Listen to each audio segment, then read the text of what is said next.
Hello, everyone, and welcome to a bit of a random stream here on this channel, where we are going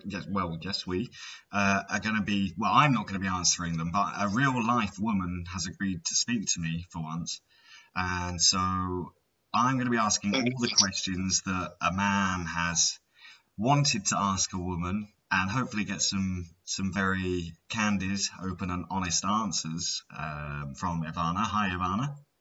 Hi. Um, and of course, guys, if you've got anything you've ever wanted to ask a woman in the chat, then feel free to throw your questions up because we're quite ill prepared. We kind of conceived this idea about 20 minutes ago, and so we've written a few questions out, and we'll see how this goes. This is kind of a follow-on from the Us Three chat that myself, Andy, and Chris did yesterday, and to see, yeah, just get a woman's perspective on everything. So it Oh, should. we should do the Q&As at the end, though. Yes, you're quite right. That's very organised. We will do the Q&A at the end, but I've only got about 8 kind of questions here. Oh, okay. Well, So it should be quite interesting to see what happens. Um, so if you're ready, I guess we can dive into the first question. I must say, like most of these questions are mostly to do with either dating or sex. So should hopefully be interesting. Hopefully you guys in the chat will enjoy it as well. We'll see how it goes. Right. The first thing, because I wanted something not too sexual for the first question, right? But this is something I was thinking about because as men, we have what is known as the bro code. Do women have an equivalent of the bro code? no. No, no. Well, that's not going to help me. Such a simple answer. No. Okay. To elaborate on that for a point though, like as a woman, would you date one of your friend's exes? Yes. Okay. Okay, yep. So all right, we've established already that men are far more moral than women. Women Um, are moral at all. Like, I can tell you that right now. They're no. would you sleep with one of your friend's current boyfriends? Definitely not. Okay. That's just like me personally, I wouldn't, but I know women that would. Yeah. But sure, you also know men that would as well. But Yes. But then they're kicked out of the bro club and they're no longer allowed to return because yeah. that. Well, yeah. I mean, the girl would be, now labeled as like a whore and would want to talk to her. So, Yeah, that's one of those things, though, isn't it? Like, I know the thing, and I hate to be quite so candid here, but like like as a man, if he sleeps with lots of women, and they go, "Oh, what a legend!" Whereas if a girl sleeps with lots of men, she's labelled a slut. Now, I personally love sluts because it means you've got more chance. Um, yeah, but you have more chance of catching AIDS. So, true, true. Um, but I don't see like why it should be different. Why men should be revered for being prolific sleeper arounders, and women should be reprimanded for it. So I think I'm quite a modern thinker in that respect. Um, maybe because of it's hard to say. Maybe because women have been like prostitutes, like in the olden days, like they sleep with a lot of guys and they're a prostitute. So maybe that thinking is like just the same. I'm not sure. But yeah, it is weird. Like a guy can sleep with 100 girls and still, oh yeah, he's a legend. He's like the most popular guy. But then a girl sleeps with 100 guys and she's like the biggest whore that you can ever meet. It's so weird. Like yes, how did it happen? I don't know. I don't understand this double standard personally. Like I think with a woman, I just wouldn't want to know, but I'd be happy. Like, okay, well that's fine. You've slept with a lot of Oh, people. I have a question actually. I know Okay. you have questions for me, but now I want to know. So, why is it that people want to know the number of people that you slept with. So say if you start a new relationship and a guy were to ask me, how many people, how many guys have you slept with? It's like, well, why does it matter? I'm not going to ask you how many girls you slept with. I don't care. It's in the past. Well, I actually think that personally that depends on the person, because it's not a question I would ask anyone. But I have had previous girls say, "How many people have you slept with?" It's like, well, why do you want to know that? It's only going to bring unsteadiness into the relationship. You don't need to know that question because you're Yeah, with that well, person currently. the past. So what's in the past, leave it alone. If you're in a relationship now, let it go. As long as the person is, clean and doesn't have any STIs or whatever, then, it's fine. And as long as you're both with each other on the same page, then who cares how many people you've slept with? Well, It's in the exactly. I mean, I don't. If a woman had a past of even being a prostitute or anything, I don't think it would bother me as long as it wasn't happening while. be different if someone was a prostitute. Like, oh yeah, I'm dating a former prostitute. That might be a little weird. Well, no, Like, what it could. prostitute different. She's probably banged like how many? I don't know how many men, but it could be like in the thousands. You never know. Yeah, but that's all right. I mean, as long as it's not like throwing a sausage up the highway or anything, then it doesn't bother me. I was just gonna say it might be like throwing a sausage down a hallway. 1,000 guys. Um, yeah, no, well, I don't mind. Well, you don't know. Prostitutes, maybe they have one group of men, and then the VIP. VIPs, yeah. Very important men, VIMs. Exactly. I would, if someone had done something like that in the past, an ex-prostitute, an ex-porn star, as long as they weren't currently doing it, I don't think I'd have any issue entering into a relationship with them.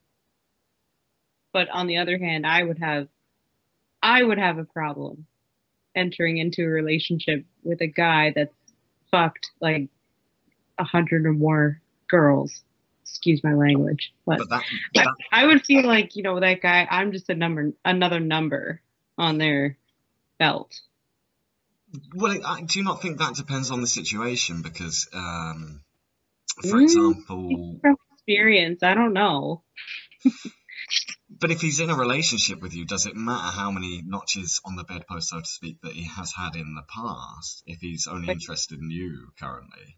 he could he could say that he's interested in me, but we would never know. That's a girl's mentality. Is the amount of women that he's slept with, like what makes me that last number that he's going to stop at? But isn't that Like, isn't that complimentary? Maybe he's just been working his way around the world looking for the right one. yeah, well, I don't think no, because I don't know. We're always going to look for a reason. I think when it comes to a guy that's banged that many girls, we're always going to look for a reason why we're that number. We're the last number. We could think, oh, maybe he's having sex with other women as well. You never know. Like, True. because having sex with that many people is, to me, in my opinion, is like not normal. But isn't that contradictory to what you said before about not asking, because it's better not to know some things? Well, yeah, that's why I never ask. So it's better not to know. Fair enough. If I Um, were to know that someone had sex with 100 guys, then I would think that way. But I'm the type of person like I just don't want to know. I don't care. If you want to fuck me over in some way, then do it. But I don't need to know a reason why. If I find out you fucked me over, then you're a dickhead anyway. It doesn't matter the reason. well, I agree with that sentiment. Right, the next question, I suppose, is a little bit tongue in cheek, but it's something I'm very curious about knowing a woman's perspective on. However, I hope this doesn't make people unhappy in the chat. Do be aware some of these questions are going to be a little bit close to the bone, I suppose. But this is a question that, because I'm a big fan of Ali G, and it's something he raised in one of his TV shows a long time ago. Like, should women be allowed on jury duty while they're on their period? But, Well, maybe, okay. It might differ from different women because for me, and this is weird because I don't really usually talk about like my period, but if I'm on my period, that means I've gotten over the PMS stage. okay, So when a woman's PMSing, like I usually go through a couple days before I get my period where I'm like mental. Like I just get mad at the most random things like why I don't know, my wall will be there and I'll hit like the side of my door when I'm walking in. I'll be like, why the fuck is that door there? Like why can't it be over a little bit more so that I didn't hit it? Like we'll just get mad over the most mundane things. So I think it depends with different women because different women go through different physical and mental symptoms of being on a period. right. But PMSing, definitely a woman should not be on the jury. Okay. Okay, so maybe I say I'm not familiar with the technicalities of periods, to be honest. So perhaps the PMSing part is more important. I should have said that. Anyway, that question was just a bit It's premenstrual symptoms. That's what okay. it is. So, yes. Yeah. Just to educate the men in this conversation, they are What, symptoms before a woman starts getting her period. Yes. well, you can't say you're not learning anything, guys in the chat. Well, guys in the chat, literally just the guys. I think most of the women would be aware of that. Okay. Do you think women are more complicated than men? And if so, why? Yes. 100%. Okay. Because women overthink things all the time. Whereas men, you guys just like you have your own world going on in your head most of the time. You're just like, I just want to play video games or whatever. I just want to like you're not really overthinking, but yes, like women they overcomplicate everything. Every single thing, Hmm. even if it's like plans that you're going out for dinner, they overanalyze it, Like it's like why can't women just make a decision sometimes? Yeah. It's like I don't know, and they overanalyze the smallest things. Like if a guy looks at you a certain way, well, why did you look at me that way? Like, what does that mean? Or, I don't know. I'm trying to think of other examples. But that is why is it that sorry, and I hope I don't come across as sexist with this comment, but it does seem like it's making a decision, like something that might be a simple decision, seems to be a lot harder for a woman than it is for a man. Like going out for dinner. When Yeah, a man asks, where do you want to go out? yeah. Women never know. Because I can tell you something. Women are probably scared. Like if they choose a place, maybe the guy won't like it. So they're worried that, the place that they choose might not be the right place for the guy. Well, I guess that's kind of being kind, but at the same time, I think the guy asked the question because they want to go, they want to please you, they want to go where you want to go. So, But then girls overanalyze it and then I don't know, they're just dumb. Like honestly, in my opinion, if someone asks me where do I want to go, I'm gonna say like if I want McDonald's, I'm gonna go to McDonald's. And say I want McDonald's. Oh, you want a romantic dinner? No, I actually want McDonald's. So take some candles to McDonald's. yeah, just bring a flower, bring a candle, and we'll have a romantic dinner in McDonald's. That's it. Yeah, but see, But that's nice. That's simple. I'd like it if a girl said that because you'd be like, okay, that's not too expensive. Well, not expensive at all. So let's definitely go to McDonald's. it's almost like women are afraid to say what's on their mind, like where they want to go. And it's like, why? Why are you afraid of that? But they are. And we are. Like I've been like that before, but I've come to the realization like there's no point in being like that. Like have your own thoughts, make your own decisions, you're independent. So I mean, you don't have to worry about what a guy wants. Who cares? But I know for a fact that women don't make a decision because they're too fixated on what the guy is thinking and where he wants to go. So it comes from a place of consideration. So I can appreciate that. That's a nice question to know the answer to. That's yeah, good. But I guess there are some women that genuinely don't know where they want to go. But I've never met one of those girls. No. Um. So, Sorry, Chris has finally just messaged me after I asked him if he wanted to join in on the stream as well. He's now just messaged me. oh yeah. But it might be a bit late to bring him in anyway as we've started. Um, right.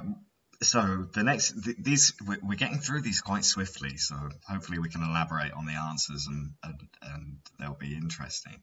But this is a question I'm very curious about because I think the answer, well, if you can explain this to me, I think it will alleviate a lot of concerns a lot of men have. But why is it that women are so much more forward when a man is like aloof or standoffish? However, when he sort of says, "Oh, I really like you," blah blah blah, then they're not the same. Is there truth? And personally, I think there is, which is kind of terrible. But is there a truth to the saying? Treat them mean, keep them keen. I don't.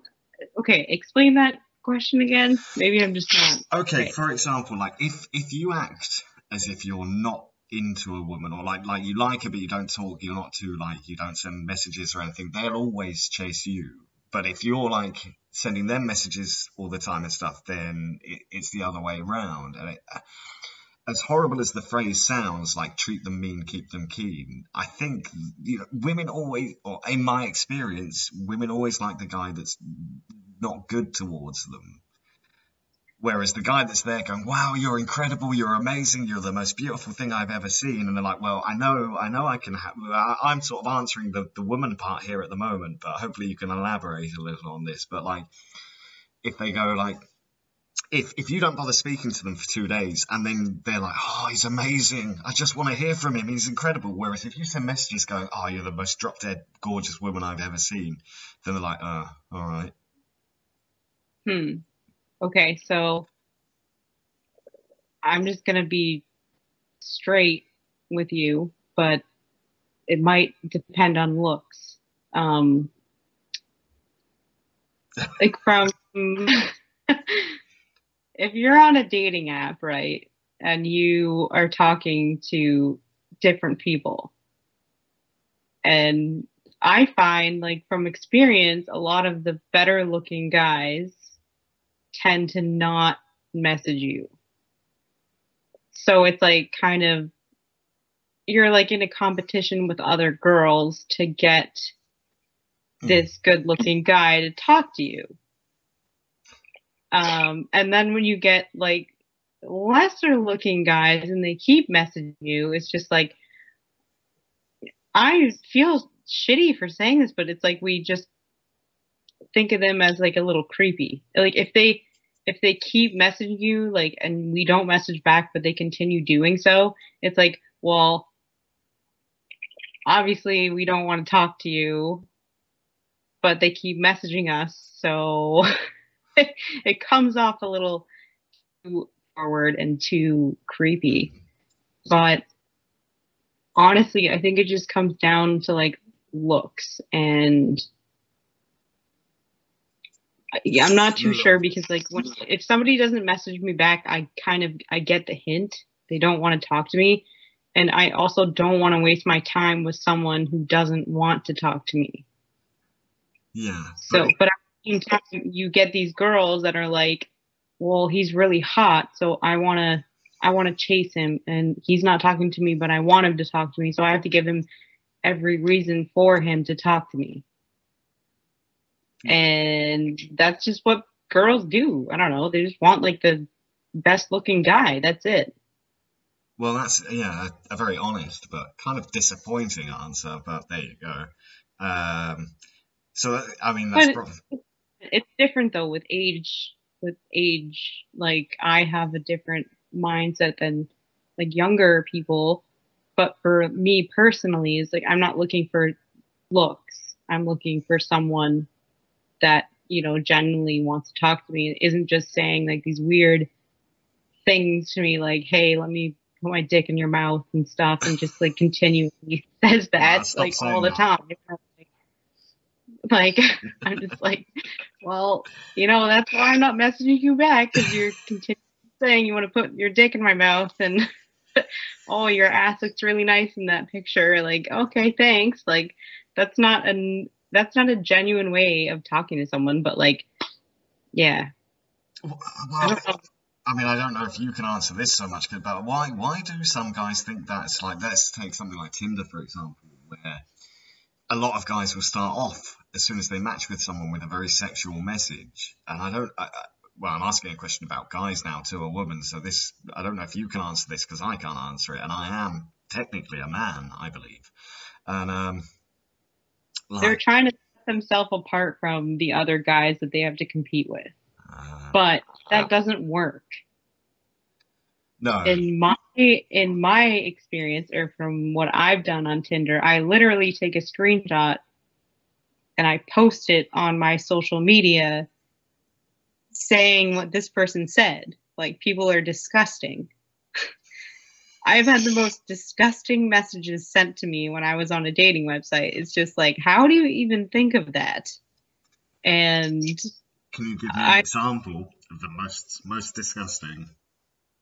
um let me get you an example. But yes, there's actually an Instagram account that people can go to called Tinder Nightmares. I've And seen it it's on Google. really, yeah, you email them screenshots of what guys or girls are saying to you on Tinder, Yeah. like disgusting things, and they post it on their Instagram. But do you think any guys are getting success with these kind of disgusting messages they say? I Because have why? no, I have no idea. Like, not success with me, that's for sure. But I don't know about other women. I, Maybe if the girl thinks the guy's really hot, but then I'm just like, well, the guy just wants to have sex with me. So why would I? Unless the girl just really just wants to have sex. I don't know. It just depends. That's the whole thing with dating websites, on especially Tinder. It's like some people are there to date, hmm. and then some people are there to just have sex. um, okay, and that actually brings me quite nicely on to the next question, actually, because it was something you kind of talked about in regards to looks. And my next question was, why is it that women? Sorry, no, I'm reading the last question. Sorry, why is it that if an ugly dude checks you out, it's creepy, but if a hot dude does, then it's good? Oh wait, let me interrupt you. Sorry. You can ask it in 1 second, because you asked me the one of the Oh creepiest. yeah. I have one creepy message that I got on Tinder, and this was from a while ago. But the guy said, "You're that perfect mix of sexy and cute that makes me want to pin you up against the wall and fuck you hard." And that was the opening message. That was the opening message. Okay. I'm like, I don't really know what to say to that. So I sent him a meme of Clint Eastwood in that movie. Oh shit, what's it called? It was about racism, but he's making Clint Eastwood is Oh, Gran making, Turismo. yeah, Gran Turismo. So I sent him a meme of Clint Eastwood making like this disgusted face, and I took a screenshot of it, and that's it. Um, okay, yeah. So to come back to what I was saying, why? I mean, I guess almost the question, to an extent here, kind of answers the thing. And I suppose, like my friend Andy, who you know of when you've heard the other streams on this channel, he said something a while ago that got him into a lot of hot water. However, if a girl had said it, I don't think anyone would have batted an eyelid. But he made a comment a while ago, like that. I'm not going to repeat it because I'll just get him in more and more trouble, to be honest. But like, why is it like a hot guy's looking at you, like staring, let's say, and that's good, but an ugly guy does it and it's creepy? I Um, think the answer may even be in the question to that one. no, I find that if there's, it depends how they're staring at you. It doesn't matter if they're ugly or if they're hot. If they're staring at you in like a creepy way, then I would literally just go. Like for example, I had a really good looking guy staring at me at a bar, Mhm. but it was creepy. And I just said, "What is your problem with me? Like, why do you keep looking at me?" I thought it was weird. Like, why do you keep staring at me? I don't care if he's attractive or not.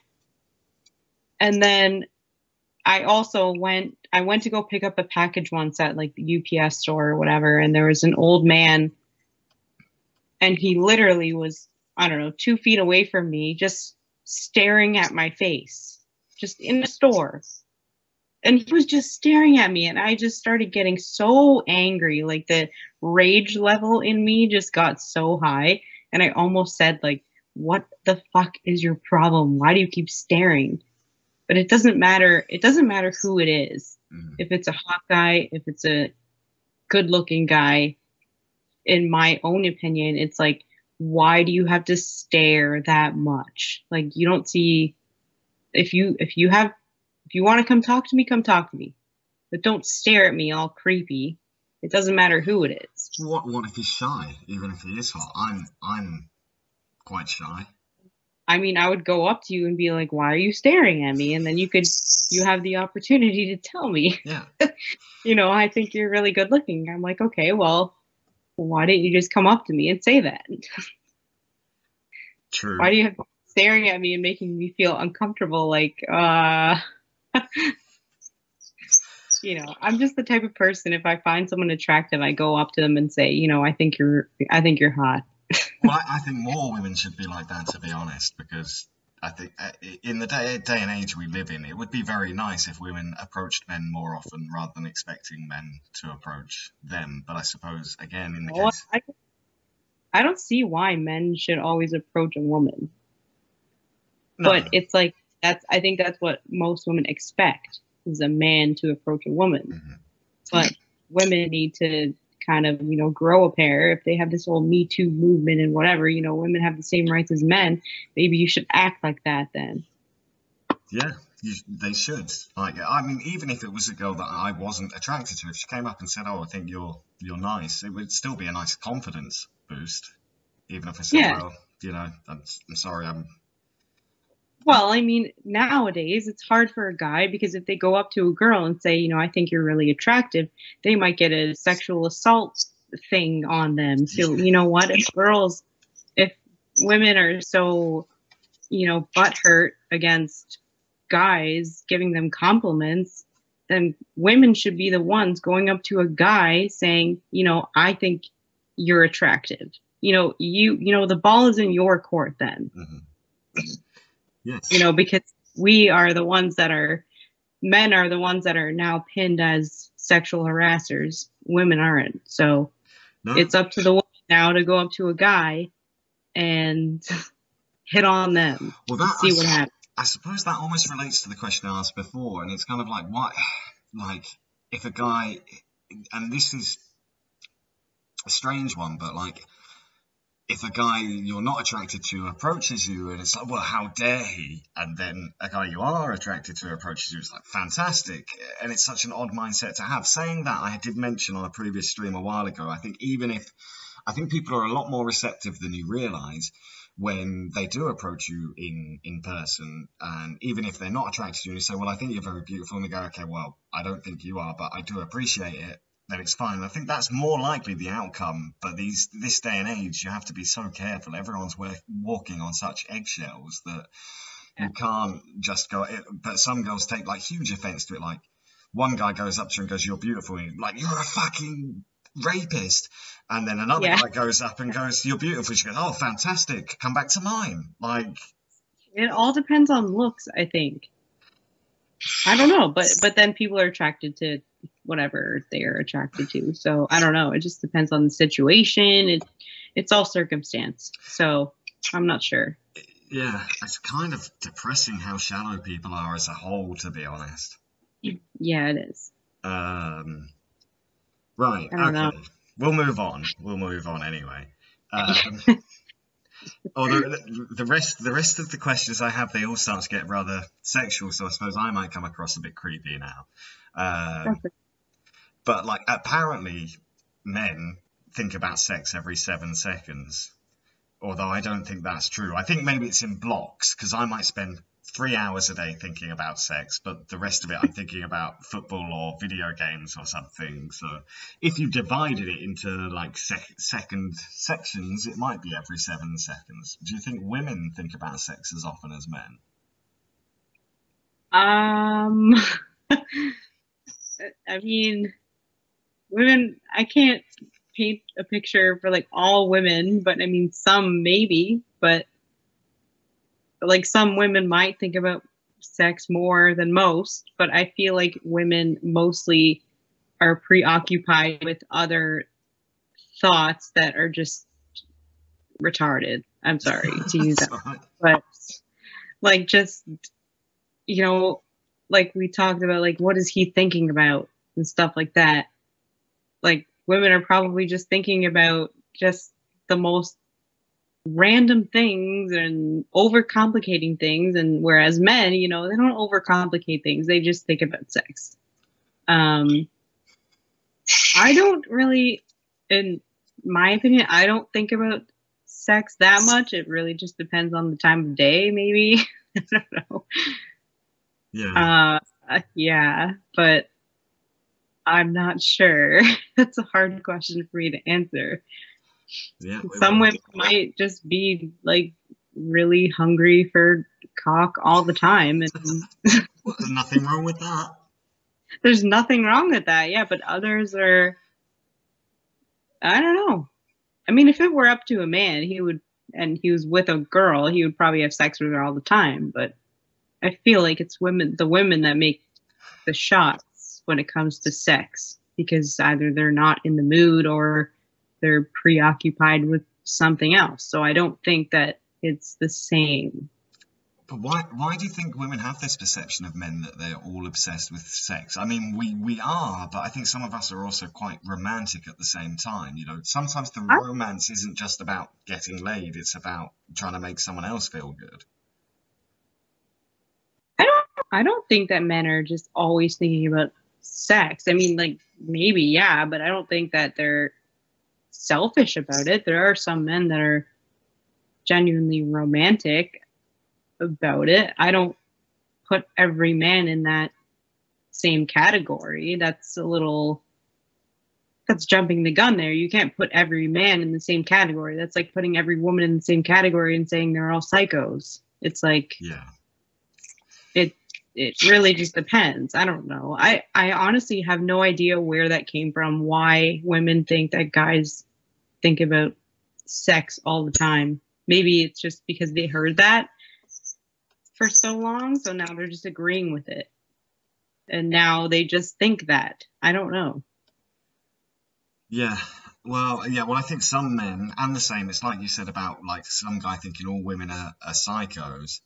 And I think some guys like a few people within each group give everyone a bad name. It's like, for example, a bit of an odd example, I guess, but let's say your house gets robbed by Asian people, and then you start to dislike all Asian people because of it. Although it's not rational, you can kind of understand the conclusion someone's come to from it. So in the case of both men and women, in my opinion, a few bad apples give us all a bad name. Mm.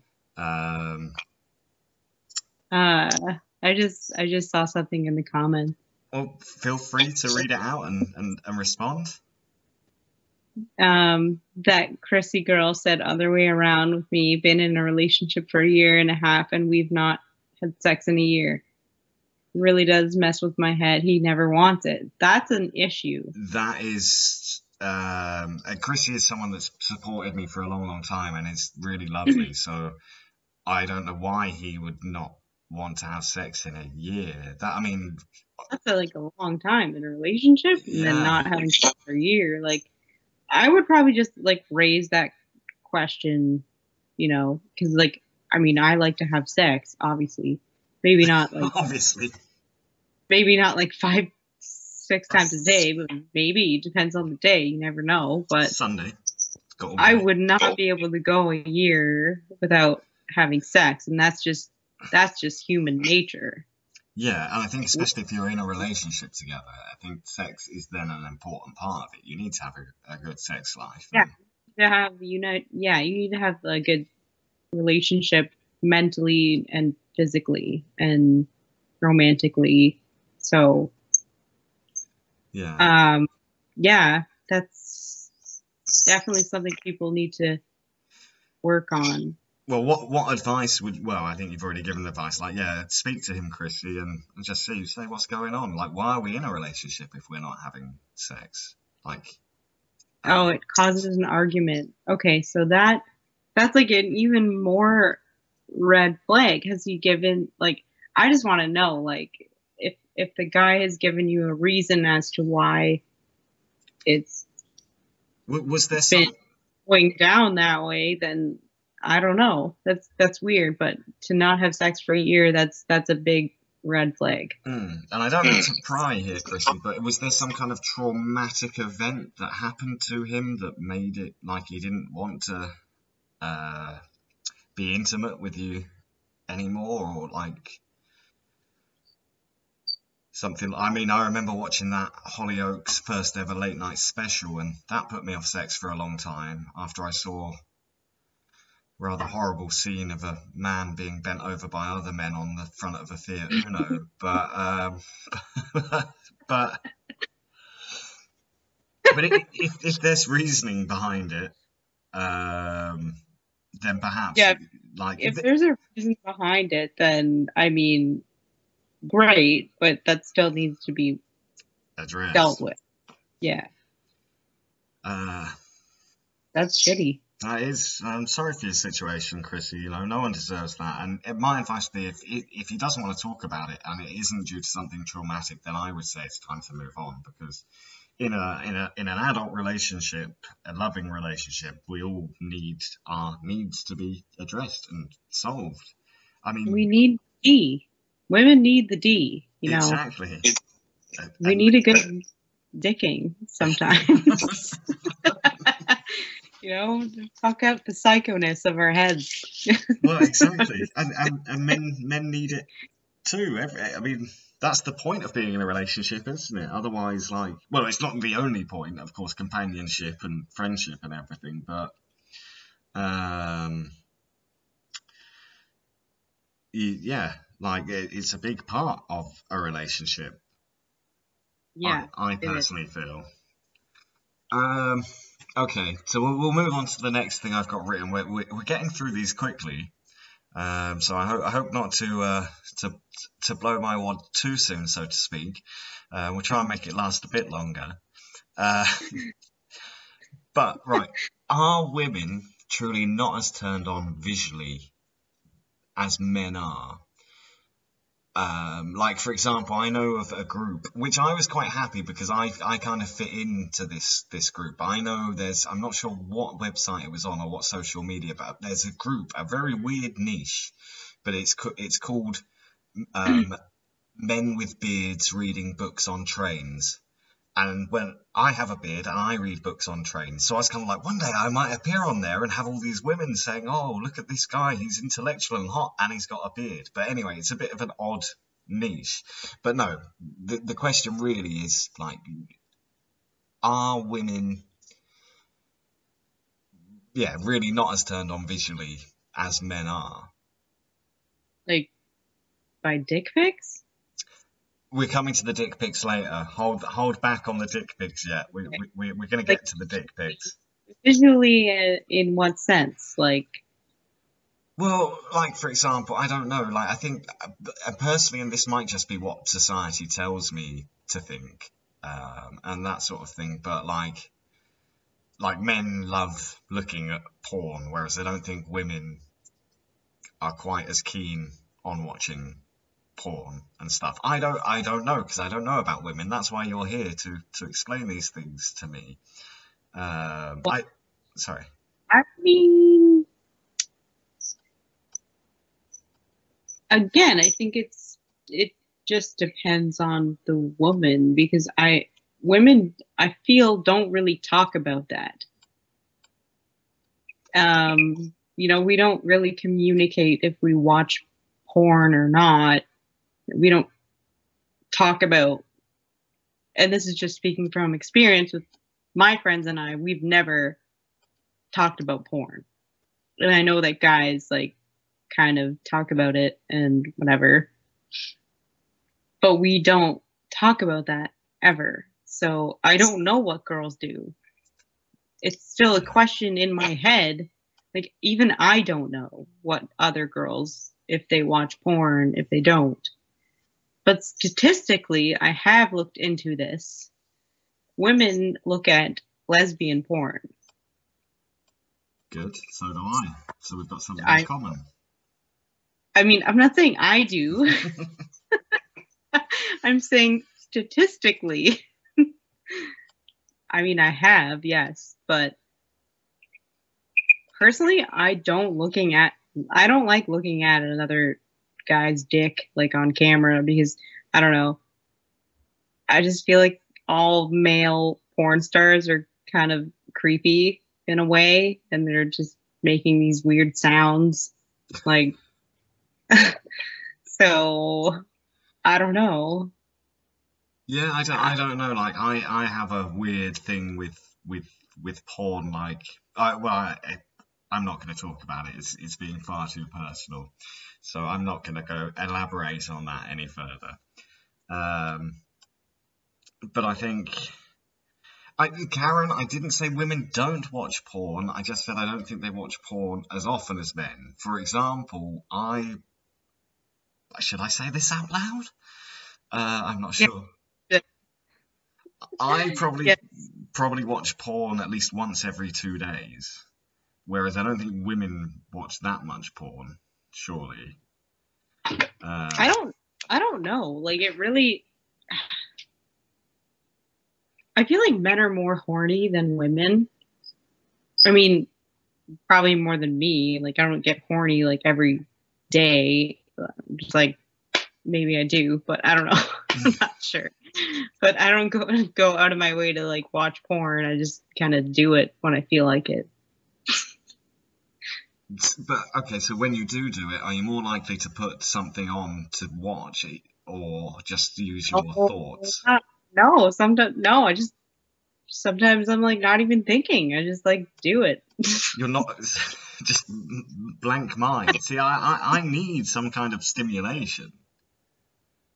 Well, it's different for a guy though, because you need to like get hard and stuff, and it's probably harder for you. Whereas girls, they can just flick their bean and be done with it. That's true. Yeah, it is in that regard. Yes, it is harder for men. I would definitely say. So I don't, because of the subject we're talking about, I'm having to try and concentrate on the chat because so many messages are coming through saying this message isn't suitable. Do you want to show or hide it? And I'm having to click show, and I wish there was a way just to enable it because I don't know Yeah. what people are saying really in regards to this because we're having a very candid conversation, as you can tell. Oh, I just saw a comment about watching porn and cheating. Oh, that's an interesting one. In fact, that's a great question, Sherry. Maybe how would you feel, Ivana, if your significant other watched porn behind your back? I would rather him watch porn than actually go have sex with another woman. So I don't care if he watches porn. Everybody watches porn. It's 2019. It's so accessible on the internet. It's like it's you have to expect it. I mean, everybody does it. Not everybody, but I mean most people. I also think different people have different sex drives as well. So, for example, if you're in a relationship with someone that doesn't want as much sex as you do, then at least, okay, watching it might not make your partner feel good that you're watching porn, but at least, you're not going out and getting sex from somewhere else. If someone needs to like find a way to release and they need porn to do that, then great. But there is also an extent. You can't get addicted to porn. There is porn addiction. Oh yeah, yeah. I don't know if you've seen the movie Shame with Michael Fassbender. No, I haven't seen that. Oh, okay, it's a good movie, but yeah, it kind of sort of shows like his huge addiction to porn and how it then kind of manifests in real life. And there's a scene where they find his boss at his office finds his internet search history, and he's like, "We've got to fire you." And what even is double anal? And it's a very good film though, guys. I would say if you Okay, so Sherry said it feels like it's lustful violation. It should be with me if he needs it. And that is true. It is true in a sense, but at the same time, men are men. Well, I would also disagree with that, because I think personally, in a healthy sex life, like, you're not, again, this kind of comes back to, like, you can't invade other people's minds or privacy in that respect. And you might be with a partner you love more than anything in the world, but your mind, no one who says that is always going to want to just be with your partner. Now, if someone goes and fulfills their needs by watching porn, it's much better than them going out and cheating or anything. I think it really depends on the context and whether it is kind of behind someone's back sort of thing. What happens when you're married to someone, you're completely in love, and they go away for a week on vacation or like a work week, and you're left alone there? Are you gonna not wank for a week and then wait for your wife to come back? Or are you gonna look at a picture of her and do it to her? Well, yeah, I mean, that's what webcams have been invented for. But yeah, but what if she's not accessible for like that whole week? Very true. Like, yeah, some kind of conference, can't get in touch. Yeah, then I think because I think you're right. Like, you need to then find your own. And as we've discussed, men are perhaps more visual creatures, so be better that he's wanking over some unobtainable girl on the screen than one of his Facebook exes or something. If you look at it in a big picture sense, it's just a screen. It's not like he's more attracted to this girl. It's literally just to get him off. There's a difference between, releasing and being in love with someone. You can be in love with someone and release at the same time. We're human beings. We came from animals. We are wired that way. That's just how we are. And some people might not think the same way as me, but I understand that guys have to somehow, or women have to release in some way, but that's just how it is. I suppose that we've kind of answered the question, but the question here would be, if your partner watches porn, is it considered cheating? And personally, my answer would be no. I don't think that it is. I think that it might hurt a woman, because women will be like, well, why is my husband or significant other looking at another girl on the internet? Maybe he feels like she's more attractive, blah, blah, blah. But you have to look at it in a bigger picture. Your significant other is with you for a different reason, because he loves you. Yeah. So you have to think of it that way. There's always going to be more attractive women everywhere you go, and same with men. There's always going to be more attractive men everywhere you walk. It's just the way that we're wired. That's all. I think, but you have to separate those two things. I think you can get yourself into trouble by getting kind of jealous. Like, let's say, for example, your husband or boyfriend says, "Oh, trying to think of someone. I'm trying to think of an example now. Like, Sofia Vergara is really hot. If you get jealous over that, it's a bit silly, because it's not like he's going to run off. with her, is it? It's just like No. he's just making a comment. I think a good relationship, a healthy relationship, you're able to say, okay, this person's attractive, because you can say that and know that you're still secure in that relationship. I Yeah, might, but then women will be like, well, I don't look anything like her, so how am I hot to him? You know, but that's how women think. see, now you've thrown a minefield out there, but it's like, well, it doesn't matter because if you're with that person, it doesn't matter because of course you find them attractive, or you probably wouldn't be with them. So the Well, fact that yeah, I think nobody looks the same way. no, There could be different levels of attractiveness. Someone can look like, you know, I don't know if you think, I don't think you think Jennifer Aniston is hot, but I think she's hot. I'd give her one. I look at her, and then I look at Jennifer Aniston, and then I look at, I don't know, Sofia Vergara, whatever, how the fuck you say her last name. They're both hot, Mhm. but they're hot in a different way. Hmm. So you can look at an actress and say she's hot, and you can be with a woman that you're with and she's hot as well. Yeah. It's just women need to realize that they need to be happy with themselves and say, you know, I'm hot too, but I'm a different kind of hot than her. Mhm. And I should feel happy that this guy is with me and not with someone else. Yeah, that's a really nice way of putting it. I think to give an example from my past, like I guess at the time I did kind of think this makes me a very modern and open man, but I took an ex I knew she was obsessed with the now ex-footballer. She was obsessed with the footballer Francesco Totti. And so I think I've told you this story before, but the people in the chat hopefully haven't heard it. But she was obsessed with him because in the UK on Sundays we used to have Football Italia, and she'd seen this guy Francesco Totti, and she always told me like, oh, he's like my dream man. So for Valentine's Day, I took her to watch him play football so she could see him. But not once did I think, oh no, she might run off with Francesco Totti for numerous reasons. Like he's really rich and could have any woman he wanted, and also like we had that amount of trust. Like, but I guess at the time I did kind of think, oh, look at me, I'm such a modern man, being able to take my girlfriend to see the man of her dreams that isn't me, of course. So yeah, I think being able to tell your partner who you do and don't find attractive is quite an important thing in a relationship, and it shows a strong relationship because you can say it and you go, well, but you know, okay, I find this person attractive. I mean, it might be a bit different if it's like your next door neighbor or something. But like I find this celebrity attractive. I think that's an important thing for people to be able to say in relationships, and then go, well, that's fine. I think they're attractive, but I love you, so it doesn't really matter. You know what?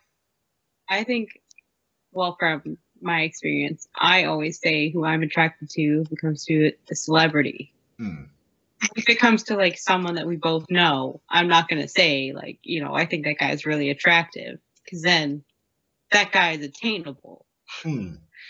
Exactly. If it's someone obtainable, then yeah, it's best to keep quiet on the subject. It's like you say it, but don't say it. But if that person is unobtainable, like I think Sam Heughan from Outlander is super attractive. I could say that to anyone. I don't care. No one's gonna get. I mean, someone might get mad at me, my ex-boyfriend or whatever, but it's not like I can go out my door and go drive and find him and date him. Like, that's not gonna happen. There's so many good-looking people in this world. We have to appreciate that. Yeah. And even the ugly people, we have to appreciate the ugly people too. You never know. Like, other people might think that they're attractive as well. Well, this is how we kind of ended the stream yesterday. It was like, well, I think everyone can find someone that finds them attractive because attraction is objective. So, yeah. Everyone has a different definition. Sorry, I can't talk. Definition of attraction. It depends what they like, what they're attracted to. If they like a guy with, like, you know, like a small penis, then yes. Then do you really think there are people that are attracted to small penises? Maybe. What? I mean, what does a girl do when they're dating a guy with a small penis? Do they break up with him because he has a small penis? It's like, no, I can get a bigger dick than that. So I'm gonna break up with you. Well, that's yeah. Well, I don't know. Some people, I must say, when I was younger and a lot more shallow, I've broken up with people for probably smaller reasons than having small pe. Well, I didn't date men, but for worse reasons than having a small penis. Um, so, I guarantee that there are women out there that like small dicks. okay, well, that's good for all you guys out there with. Well, no one that subscribes to me has a small dick. Everyone that subscribes to me has a massive penis. So. These guys don't need to worry about it because otherwise they wouldn't have such good taste in YouTube channels. Um, but yeah, it's quite. Ross just said close one. Oh man. And that brings us nicely on to pretty much my penultimate question, I suppose. I think I know the answer, and yet I don't know if anyone's being truthful because, well, we'll talk about a man's perspective shortly. But do women like receiving dick pics? Because we were going to come on to this. This is always this every stream I do on this channel recently. We've had to discuss dick pics. Especially with Valentine's Day just having been passed, of course, I think a lot of them have been sent for people that couldn't afford to buy a card and such. And yeah, do women like receiving dick pics? I think that your face says it all.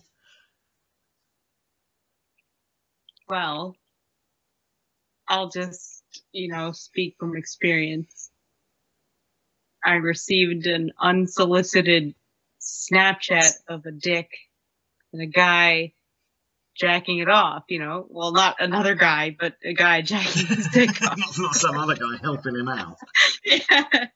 No, and I was just like, and I was at work, and I'm like, I open up this Snapchat, and I'm like, oh, there's a dick there. I'm like, no, I don't want that. But, like, if I know that a dick pic is coming towards my way, then I don't mind it. I'll take a look at the dick. I'll see, like, I'll look at it. I'll zoom in, maybe, and, like,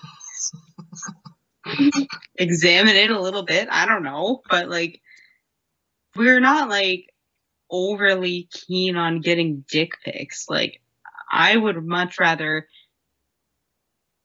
if I were a guy, I would rather look at like a woman's body because they're better looking than a penis. I don't know. Yeah. I would also never send a picture of like my vagina because vaginas don't look that attractive either. No, not close up. No, I don't. Yeah, no, but I'm saying like if guy, like what I'm thinking of is a guy sending like a dick pic, like close up dick pic. That's close up.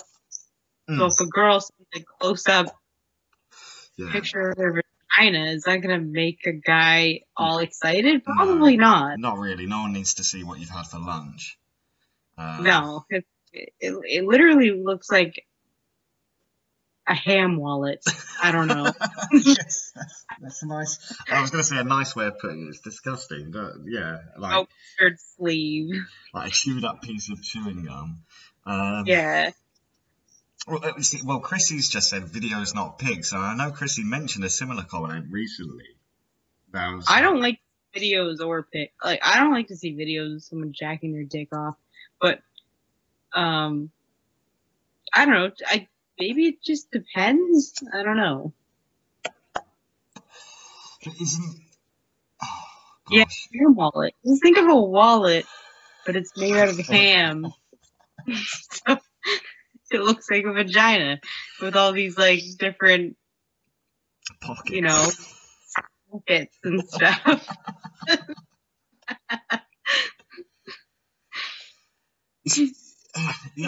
Chrissy said she's been in 3 relationships and none of them ever sent a dick pic, yet she receives them off random people. Why is it that our society is like this? Like, if you're in a I get random dick pics all the time. I don't know. Are they just like bored and they have a boner and they're like, I'm going to take a picture of my boner and send it to every girl that I have on like Snapchat. Yeah, here we go. Well, how is that safe? I could take a screenshot of your dick and then send it to all my friends and talk shit about your dick. Rule number 1, never put your face in it. That's what you need to learn. Well, as a man. That is true. Wait, and now it sounds like I send unsolicited dick pics. I do not. I'm a gentleman. However, solicited is a different story. Oh, Linda just said, what women do with dick pics, we share them with friends at the bar and laugh. Exactly, 100%. I literally went to lunch with a girl friend, like, probably a month ago, and she showed me a video of a guy that sent her a dick video. And it was just his massive, it was fucking massive, probably the biggest dick I've ever seen in my life, but it was not attractive. It was just like swaying in the wind. It was just like flopping around, and we were just laughing at it. It's like, this guy's dick is just so fucking stupid. Like, why is he doing that? So we just laughed.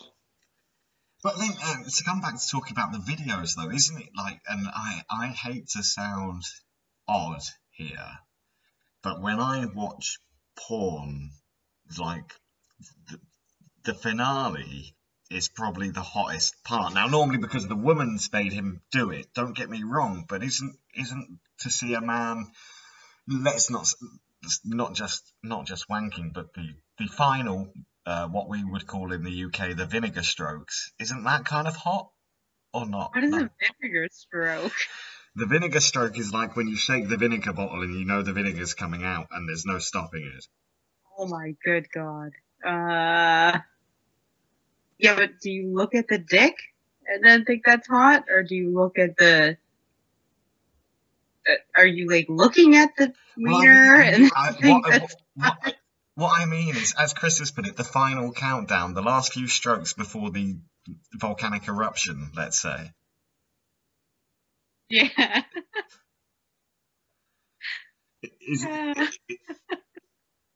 Isn't that quite hot? Because even when I watch porn and a man, I'm going to sound really gay now, aren't I? But it's kind of hot. We should get Chris in this chat and have his opinion. If Chris is available, I'll try and bring him in. I see him in the thing. I did message him on Skype, but he's not read it. Bear with us, guys, because I'm going to try and add Chris to this call.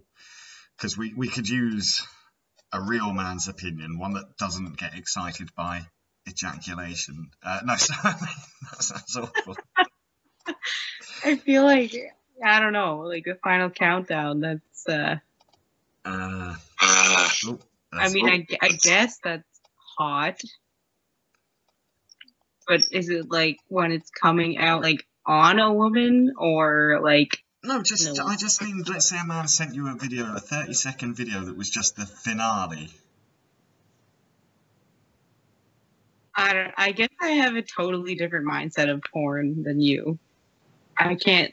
Well, I've never received an ejaculation video, thankfully. I don't think, if a man was just lying on his back jerking off to ejaculation, I wouldn't find that attractive because I'm not attracted to men.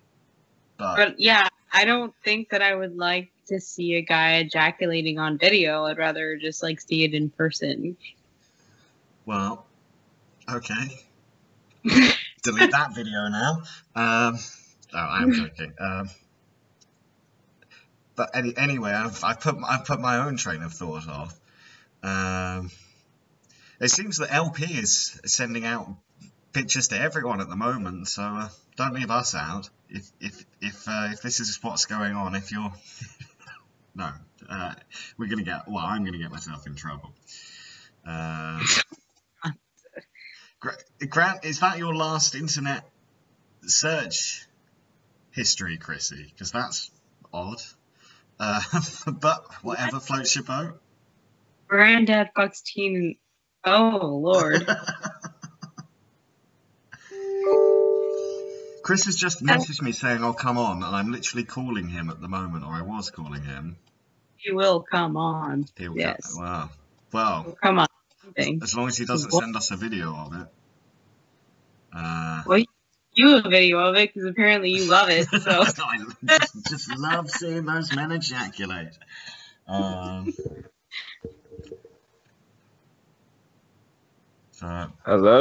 Oh, hey, Chris. hello. Let's Can make you this hear a me? three-way. Yeah. Can you hear us? Yeah, I think so. Okay, good.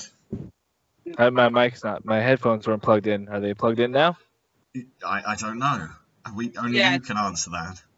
Honestly, it sounded like an IRS like little Indian guy at first. Thank you for calling the YRS. Irish department. IRS This is department. Randy Smith. Oh my god. So we have an opportunity here, Chris, to speak to a real live woman, which doesn't happen very often. So I'm trying to ask everything a man would have wanted to ask, but all we've talked about mostly is dick pics and pornography, which I suppose probably is what most men would ask about. So what do you have to add to the conversation, Chris? Would you like to see a man ejaculate? Personally, I no. I think it's gross. To be quite honest with you, I don't get to that part of the porn. No? Unfortunately, no. Here we go. See, I'm right. I don't want to see a guy ejaculate. Wait, hold on. So am I the only one here who watches like bukkake videos? I Ew. guess so. It's all over the place. It's sticky, and it's Oh, you revealed your bukkake fantasies. right. And I don't want to hear another man go, ugh. See? That's too. They just make these weird sounds, and I don't want to hear that on the internet. Like, no. I don't want to hear, like, yeah, oh yeah, take my cum, baby. It's like, no. Fuck. Shut up. Who does that in real life, though? Me? That's just what I'm assuming that people do on porn. Well, wow, we're gonna get pretty personal and open here, but you've never said some interesting stuff as you pulled off the finishing touch, so to speak. What, me? Well, more Chris than you, because obviously you can't really ejaculate on a woman. Well, no, I could, but anyways, well, we can. That's a video for another time. But you've never, I'm sure I have, but never like at the moment of climax have I went. I don't think I've said any words that make any sense. If that makes any sense. I think one time I said, "Wow." yeah. I think we all do that. Wow. Isn't it like normal for like a guy to say like, "Oh, I'm gonna come," and then they come? Like, "Oh, yeah, I'm gonna come," and then they just and we do it, and then we get up. I don't know. Like you lay there for a while, and then that's it. But I honestly I don't know what porn is like after that. The fact that they come, like, what do they do? Credits tend to. Well, they get dressed, and I'm sure they get paid, and then Well, I know that, but it's like I don't really. Okay, I'm just gonna be honest. Like, I don't watch like I just watch like girl on girl porn. Not gonna lie. Right on. I'm not a lesbian, but like I don't like seeing dick, like a dick on video. I like it in real person, and yeah, I just find like most of I've tried it, and the guys that I've seen are just weird, and like they just make these weird sounds, and I'm like, this is not turning me on at all. So you see, it's weird that you say that, because like, okay, I'm gonna be very candid and open and honest now. Like, one of the hottest videos I watched recently. Today? Not today. No, not today. Not today, but you know, within. But it was a video that was called. Should I even say this out loud? I guess I've started, so I'll finish. In the words of Magnus Magnuson, although that mastermind reference is probably lost on a lot of people. It's a video called "Girls Begging." Why am I telling anyone? Begging for what, Adam? Begging for what? For cream pie. Ow. No, Why? they don't say that, but how? To me, that's one of the hottest things. Like when a girl's going, "Oh, come inside me, come inside me. I really want you to come inside me." Please, no one record this and rip me saying that and put me on Grindr. Well, everyone has their own things that they like, I guess. So I'm not going to judge you for that. Oh, we're not judging. It's just eye-opening. It's just like I just didn't know that was a thing. I'll send you the link later. Isn't there more to it than just that, though? I agree. I mean, I don't even know, what, a cream pie, isn't there more, isn't there something that happens after that? Wait, a cream pie is just come. Yeah, it's just to come inside. It's a cream pie. It's just a horrible. There should be a nicer way of saying it, to be honest. Oh. Do you even see the cum, or does it just go inside and you don't see the cum? It goes inside. Yeah. You don't. I mean, sometimes You see it come out? Jeez, what the fuck are we talking about? I don't know. We seem to be getting more viewers the more disgusting we get. Yeah, So. yeah, we seem to be doing that. But no, but like yeah, some I skip past that bit because I don't need to see that. But yeah, some of them like the guy pulls out and then the girl kind of squirts it out of herself, which yeah, I don't need that part. But it's the vocalization is what turns me on. A girl that can talk dirty is brilliant. You would just watch porn that is like about girls talking dirty then.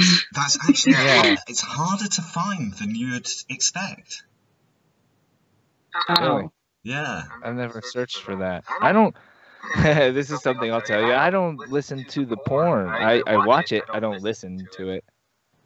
Yeah, I put it on.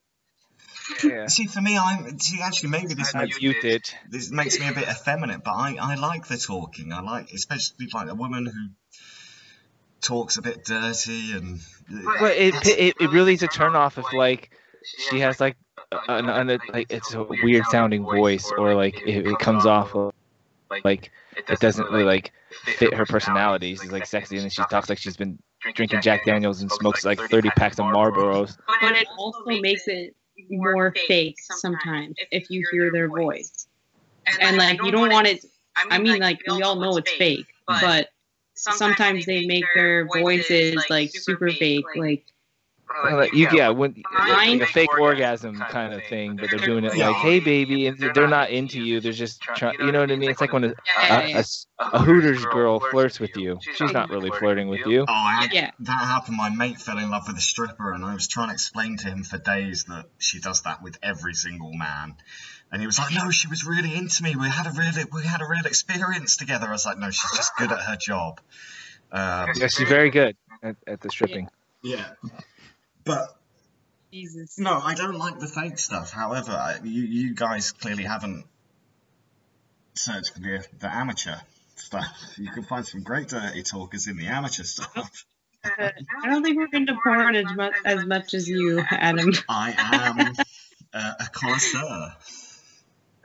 Porn connoisseur. That's okay. That's going to be my third channel, the porn connoisseur.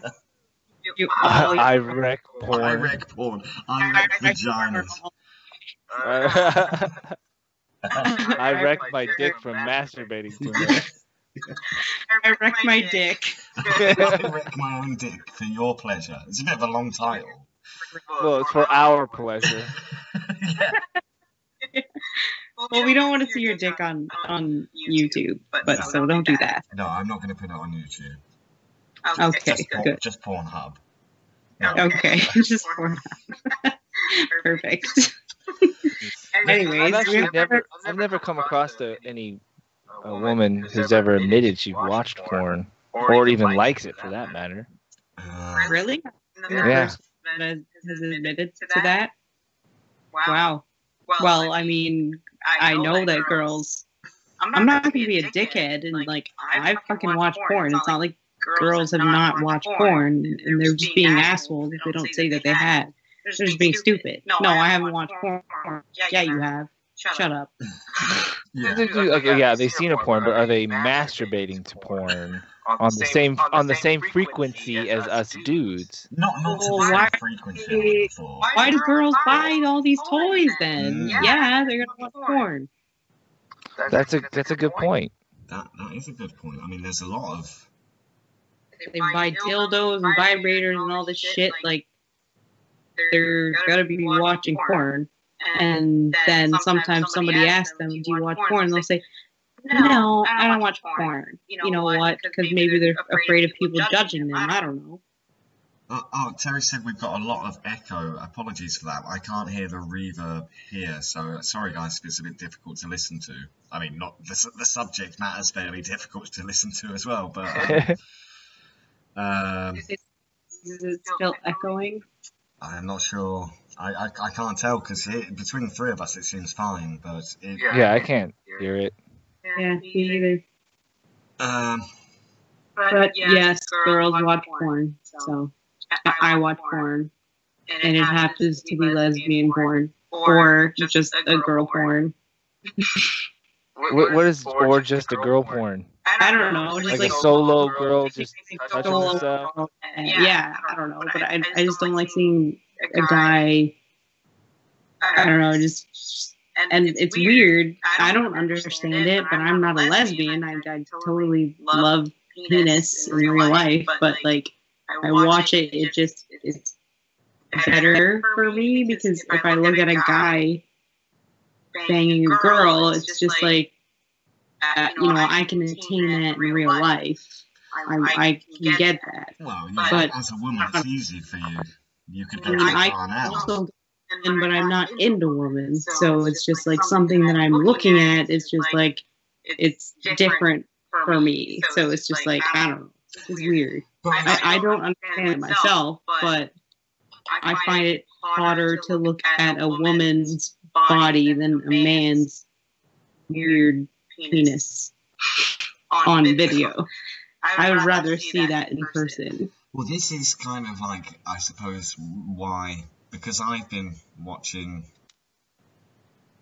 porn for a long time, and I think the more you watch, the more kind of used to it you get. So then you're like, well, no longer does just normal porn do it for me. I've got to find some kind of niche or something, or like Fetish. We're not. Yeah, I don't think I have any what you would call fetishes or anything like that. But like, You said you had a bukkake fetish. no, I did not. I said I've seen some bukkake videos. It wouldn't. You said you had bukkake fetish. Don't even deny I it. did not say it was a fetish.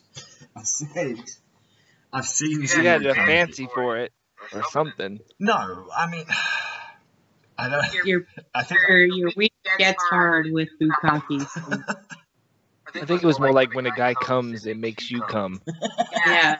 You like to see a guy come and you're just like all over that. Yes. You're all ganging up on me. You're making me sound gay, you bastards. No, you made yourself sound gay. We're just telling you what you said. Yeah, you brought this on yourself.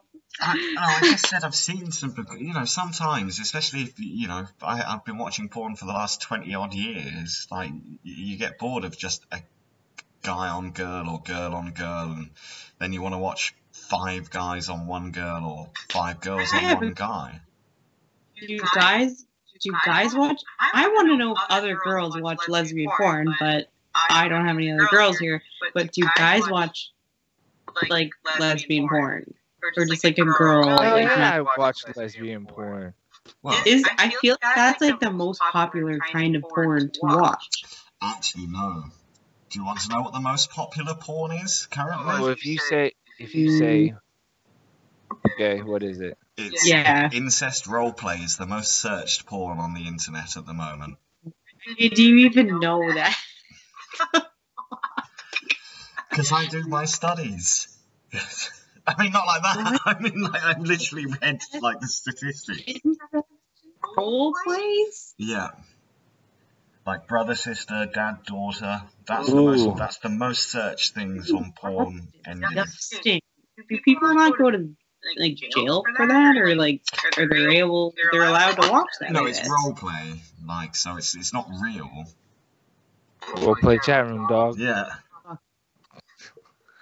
That's But fucking to be turned on in that manner, even if it isn't that real, is kind of creepy. It's hard. Oh my god, I'm dead. Honestly, it's the most searched thing. And Chrissy said she enjoys it. Like, the thing is, it's a bit like, because it is a big thing at the moment, like girls calling men daddy and that sort of thing. So if you want to, That's weird. I mean, like I've done that. I've said the word daddy, like banging, but it was a different kind of daddy. but this is where it stems Whoa. from. Like, it's not.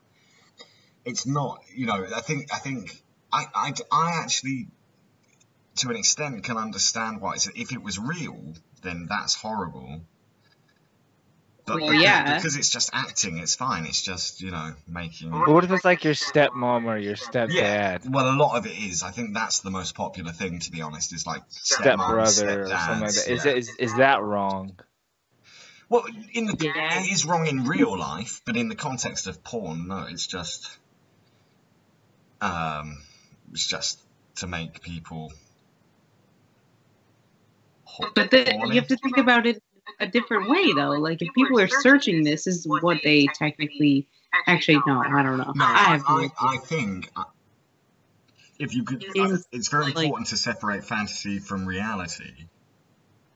And like you said, I've been with girls and been called daddy and such, but I've not been like, oh yeah, I actually want to be your dad and bone you, because that'd be fucking weird. But well, no, I mean, I was my ex. We were. I don't want to like get too graphic or anything, but like it was like, I want to put a kid in you, whatever. And I was like, okay, daddy. So you can be a daddy. So that's kind of like how it manifested. It only happened once. But like, other than that, I would never call someone like, oh yeah, you're my daddy. Like, that's just fucking weird. So you were saying daddy to him in the context that he was going to be the potential father of the baby he wanted to put inside of you? Yes. And you're thinking, oh, like, okay, daddy. Okay, yeah, I get that. Yeah, I can see that. I don't know. It was weird at times. Like, I've never done in that. the moment, like, you could time. say anything. yeah, Really? exactly. In the moment, like, you know, I'm gonna put a kid in you. Oh, okay, you can be a daddy. Like, could have found a better way to say that. Like, I'll put a kid in you. Yeah. Well, you know, my ex was a dickhead, so he said a lot of stupid shit. But yeah, but like to actually like go bang someone and be like, oh yeah, I give it to me, my daddy. Like, that's just weird. Like, I don't know. I don't know who would take pleasure into like watching a video that was saying that, but I mean, Well, to each his own. apparently the majority of the population. Yeah, so to each his own. They all have their own fantasies. Good for them. Go So ahead. does that mean that the majority psyche have like secret crushes on relatives? I don't think so. Okay. Well, how? It has to reflect the porn you watch. If you're into that porn, you have to.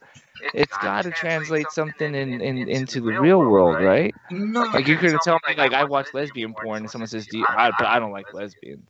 I've never once liked lesbians, but I watch lesbian porn.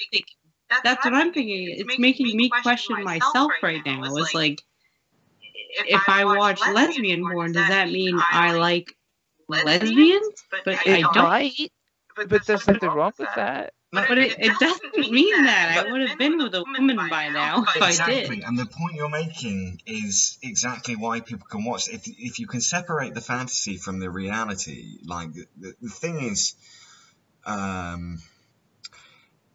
Attraction's a weird thing, man. But it's is. like I said about watching, okay, bukkake or gangbang videos. It's not something I don't think I would find attractive at all in real life, but I just got so bored with normal porn. I'm like, right, well, I'm going to watch something proper fucked up now. You know what? The internet has completely fucked with us, like, big time. All this shit is so accessible. It's totally fucking with everything that we are normal to. So Yeah. what we might like, now we have all this stuff accessible, we're going to question it now because we're watching this stupid fucked up shit that's there. It's like, who are we really? I don't know. It's weird. No, it is. But like you said, Chris, I certainly am not attracted to any of my family, but I've seen a few of them step mum videos, and that's kind of hot milf. Like, they're saying that I had an experience in real life where a girl said, "Come to mama," and it really put me off. I was like, don't say that. That's weird. I think when they can say that mommy and daddy thing, if it's said in the right way and during the right circumstances with the right tone and the right look, where you know it's like, come and get this vagina or come and get this dick. Yeah. It's okay, but if like I've known people who that's how they communicate with each other. They don't even use their real names. It's mommy, poppy, or not babe, but mom, mommy, or mama, or daddy or some shit. And it's like all the time. Oh, in Latin and that culture. creeps me out like a little bit. In Latin And culture, like I've seen parents call their children mommy and poppy. I've seen it. It's weird. That is weird. But in Latin culture, it's especially like when I've met Latin women here in Spain, and if they're attracted to you, the first thing they'll come up and say to you is, "Ay, papi." It's like, okay. But I suppose because it's in a different language, it doesn't have the same impact as a girl in a bar coming up to me and going, "Hello, daddy," for the first thing they ever say. But I think I don't know, it's an odd one, like why people use these terms so much now. But I guess it's because, and it's kind of like what you mentioned about it, it's like, because all of this stuff is so accessible to us, and because especially we're grown up with this, we grow up with this porn around us, and I think like you start off watching something that's, well, perhaps innocent might not be the right word, but something that's very straightforward and very normal, just one guy and one girl, and then because you've seen that so many times, you're like, okay, what else can I find that's going to be a bit more different and in you gotta up the stake. Yeah, and then you keep up. It's not good enough anymore. You gotta go to the next perversion, so to speak, or next kind of the next level of excitement. I don't know. It's just like when you go to one of these websites, it just kind of opens your mind, something that you didn't even know that you were into, and you look at it and you're like, you watch it and you're like, oh shit, like this is turning me on for some reason. But then you go in real life and then it's totally different. Like, as long as you can differentiate. So does it only turn you on because you think, because you're all by yourself and you're allowing yourself to, like, your inhibitions are completely lowered and you're not feeling vulnerable or insecure? Because let's just face it, when we're out in the real world, we're not really ourselves. We're like defensive parts, like parts of ourselves are like, yeah, it's a facade.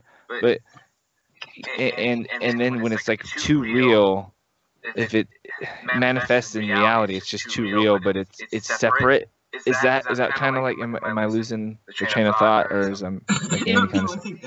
No, it makes sense, but I feel like, I don't even know how to explain it. I don't know, like, if I could never hook up with a woman, like, in real life, so I don't know, I don't even myself understand, like, why I look at porn, and, like, there's a woman there, I would rather look at the woman than the man, because it's more attractive than the man in the video, because all I feel is, like, he's being creepy, and, like, just fucking railing this girl with his stupid sounds. But I also, like, I don't watch a lot of porn, so I'm probably not the best person to ask about this.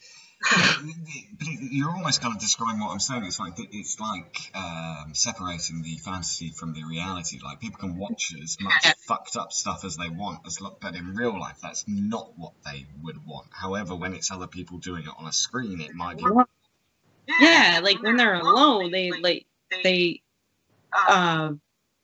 have the, I don't know, they have time to like do whatever they want, like think freely and not have any influence against them, and like do whatever the fuck they want. But I don't know. Well, I think there's been. Oh, again, I don't know if I'm gonna get my spade out and dig a massive hole here, but like for example, in real life, I'm gonna pull an Andy right now and probably upset some people, but in real life, I'm not attracted to larger women. However, when I'm watching porn, I quite often enjoy seeing what might be described as a BBW. And What's a W? I think it means a big, beautiful woman. I'm not sure. I think that's what it is. Yeah. Oh. And like, sometimes, I mean, but the thing is, I've watched so much porn throughout my life. Sometimes I'll just look at all sorts of weird stuff. Are you into BBWs? No. Well, it depends how attractive they are. I mean, I mentioned on our stream yesterday that Nigella Lawson is kind of one of my crushes, and I suppose she could be described as a BBW. Who's Nigella? Nigella what?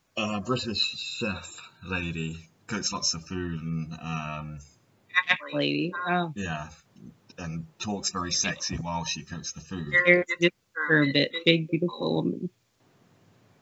But so I think it's what we watch. So it's like you guys go on porn and you're like, I'm going to test my sexuality today and see what makes me get a boner. And if it happens to be two midgets fighting over a hot dog, but it doesn't mean I really want to watch two midgets in real life fighting over a hot dog. It probably won't be as enjoyable. Exactly. In real life. Exactly. And even I once again. So is everything safe in the porn realm? Like, No. Like as long as you're watching it and never gonna do it in real life, is it 100% okay to open your sexuality to everything except for like kids and stuff, guys, of course. But some kids and stuff. Then yeah, that's what I was gonna go to. Like, what if you had that as a fetish? Yeah, but no. Listen, I don't know if you guys ever watched that Netflix documentary about how to make a murderer. Yeah. And they were looking at his internet search history, and it was like some fucked up shit, like on porn.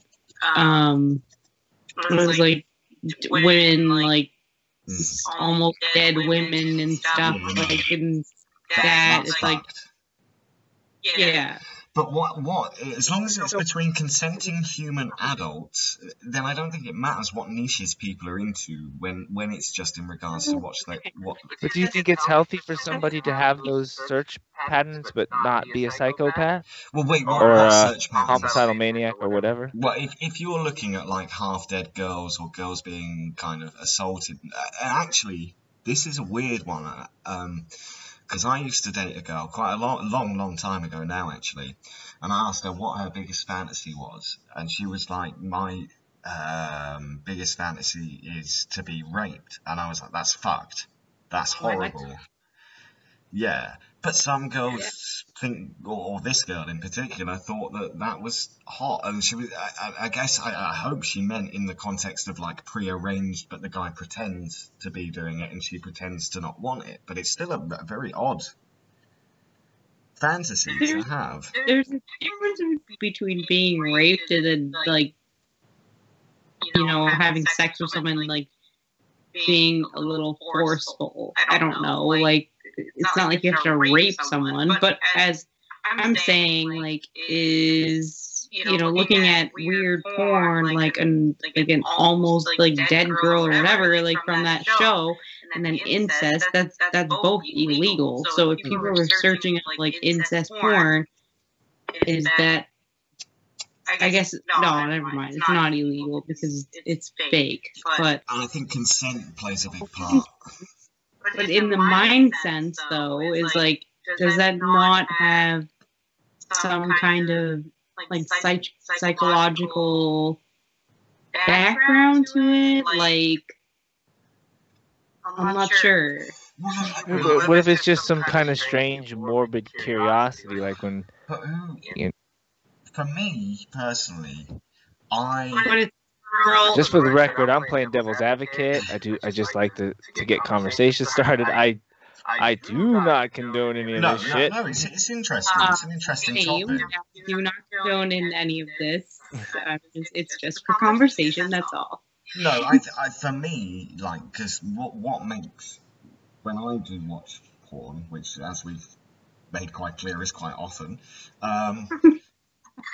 I want the girl to be really into it. And in fact, that is something I do like in real life as well. I want the girl to be into it. I don't want it to be like half conscious or half like, I want the girl to be having a great time and be like, yeah, this is amazing. Thanks for letting me take your fireworks go off and everything. It's so exciting. Well, not romantic, but like, yeah, thanks for letting me take your massive beautiful cock in my vagina. Thanks, you're a legend. Like, that's I don't know if that kind of dirty talk would get me off, but like, you're a legend. Thanks for letting me use your cock.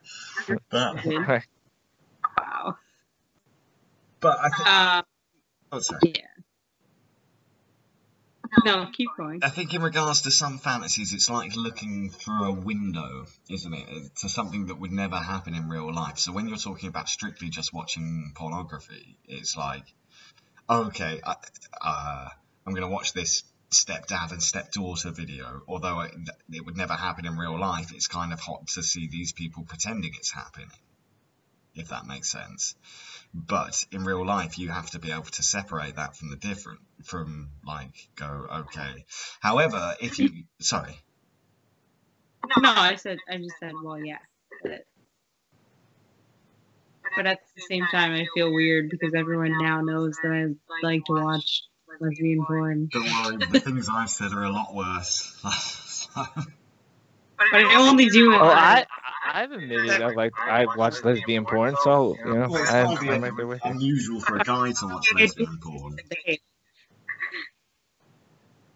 Whatever. Anyways, do we have any different questions to ask a woman? Well, that was almost the last question, and we've talked for about an hour about porn. I got a question, but it's gonna like really piss Adam off, probably, because he doesn't like talking about this topic. But it's not a poop question, is it, Chris? It's not poop. It's not poop. Okay. I promise it's not poop. Okay. But it's the bastard stepchild of poop. Right. Farting. I got a question about farting. Okay.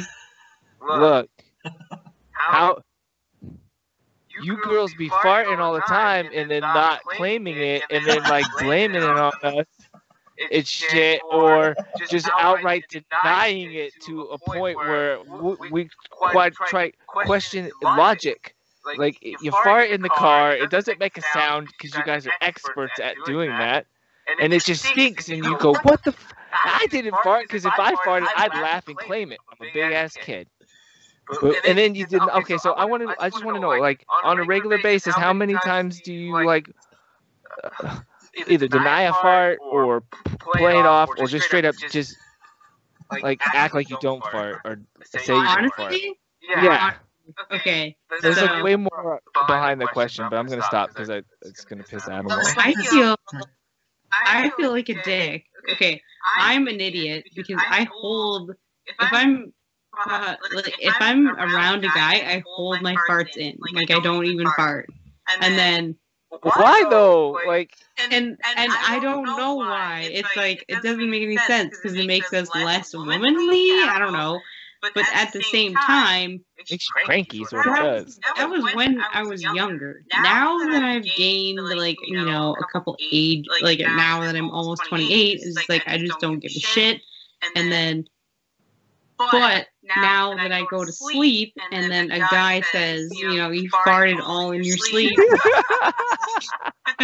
I'm like, well, I don't fucking know. I wasn't awake for that, so I'm sorry, but and then he goes, it's the same as snoring. You were snoring in your sleep. It's like, you were farting in your sleep. And I'm like, well, I don't fucking know what to say. Like, who cares? It's a human. that's our bodies. Like we fart, we burp, we shit, we pee. Like, why are you gonna mention it then?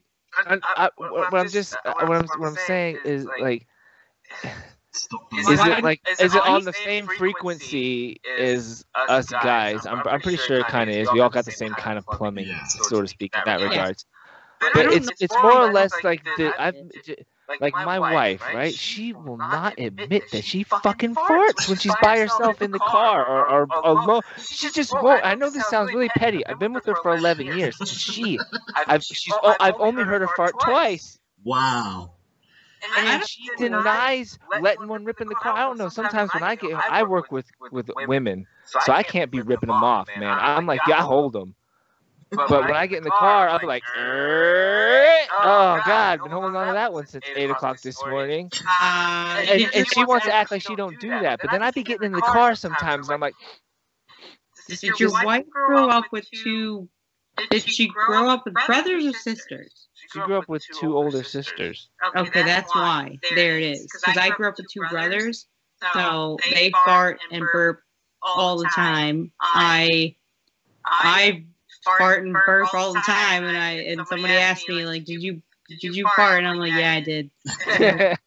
Or I literally say before they ask me, I just farted. You might want to move away from the area.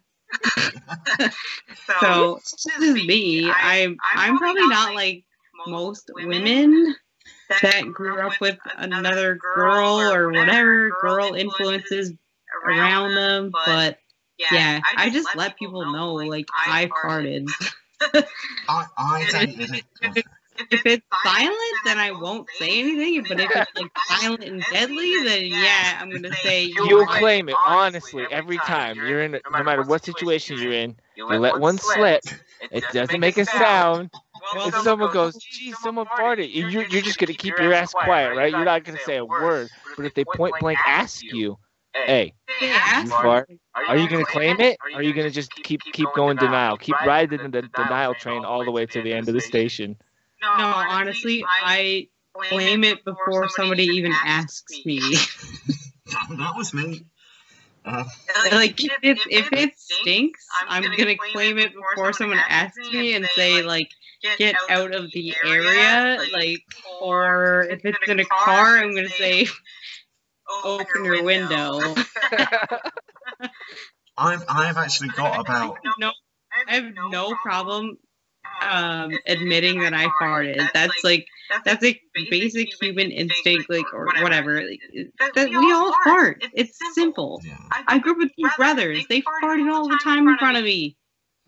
That's how I learned. I've got about 3 stories in regards to women farting, which, well, the first one's a bit sad because one of my first ever girlfriends when I was literally like 15, I think, like my first proper girlfriend, and she was recovering from anorexia, and like we were all like a whole group of our friends were hanging out together in my room, and I was like, dude, that stinks, have you farted? And she was like, no, it wasn't me.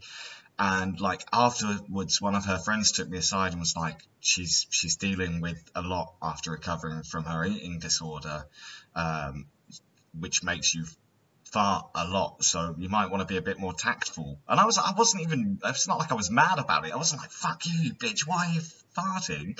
It's just like, oh, was that you? Because it doesn't smell good here. And then, in fact, my second to last proper long-term relationship, the first time she ever came to my house, I can't remember what I cooked, but I cooked it with red cabbage. And afterwards, well, I love red cabbage and apple, which is one of my specialities. But afterwards she went, I need to go home. And I was like, why? And she was like, because now I've eaten cabbage, I'm going to fart a lot and I don't want to do it around you. And I was like, oh, okay. And then the third story, I don't know if this is very interesting to anyone anyway, just the fart stories. I went to visit my friend over Christmas, and he had a new girlfriend that I hadn't met before. And we were all outside in the garden smoking a cigarette, and she went, it's not very ladylike but I'm going to need to fart. And I was quite, not shocked, but I was quite surprised. But I was like, well, to be that honest and open about it it's refreshing, not the smell of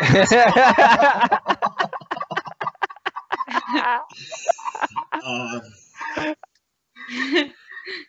So, but yeah, I was kind of shocked the first time I met my friend's girlfriend. She was like, I'm going to fart. And I was like, okay, fair enough. But yeah, well, that was enlightening.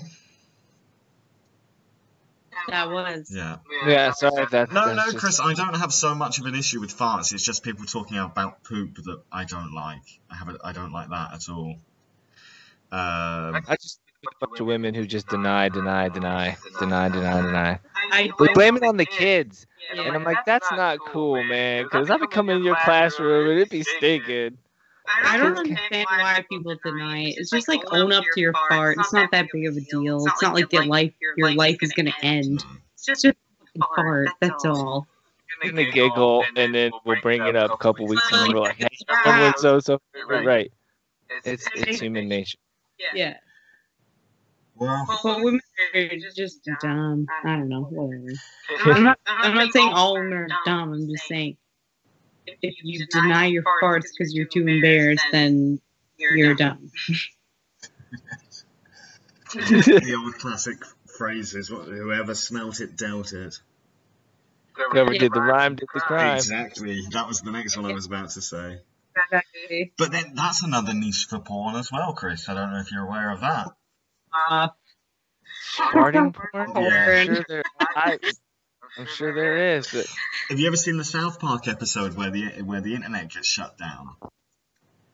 No. And so they all have to travel to this. It's like a zombie apocalypse because the internet gets shut down. They all have to travel to this camp where they've got the internet, but it's not really the internet. And I can't remember. I think it was like Kyle's dad or something. Like they all have to queue up to go into this tent to use the internet. And he goes in and he's like, right, I want to see Brazilian fart porn. And then someone just draws pictures of it and shows him, and he's like, oh yeah, that's great. Now, have you guys ever farted during sex? Yeah. I haven't, Anal. but it's happened to me, and it's like an instant boner killer. Wait, have you ever done like anal? No. Oh, okay. Well, just question. Yeah. No, Adam knows why I said like no like that. Yeah. Ooh. Why? Why? Well, I think I'm just that's not for sex. I'm curious now, though. No, I don't know. I just never had a. Just never. No, not really my thing. No. Well, but I also never came across anybody who was willing to try it anyway. So, but I just don't think that's. That does not a smell or an area I need to associate with during that time, like that intimate time. Chris, I think you're overthinking it. It's fun at certain times, at the right time. What if they're not hygienic? Well, yeah. What if they just had like some? Oh, dude, don't, please. Right, well, you're the ones doing it. This doesn't cross your mind.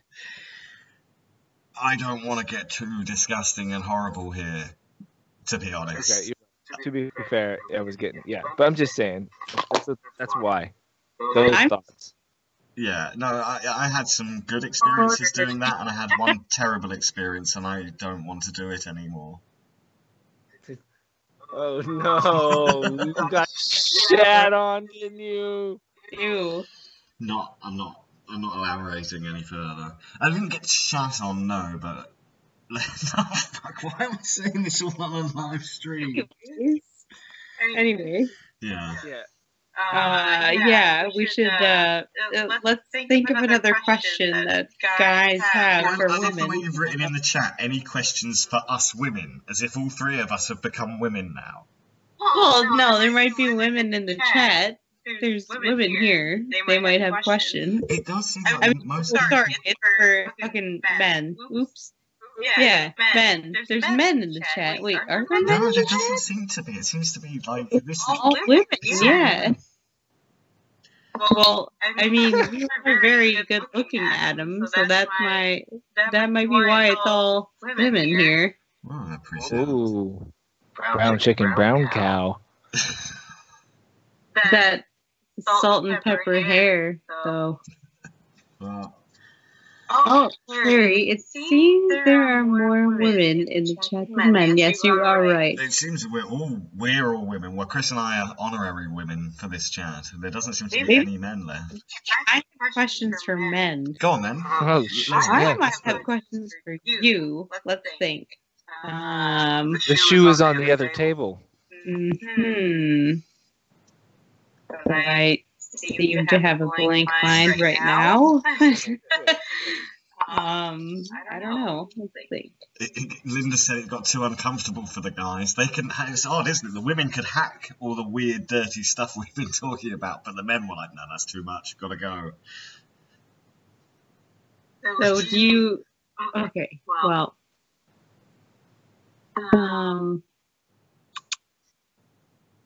Yeah, I have no idea. I thought you were about to start a question there.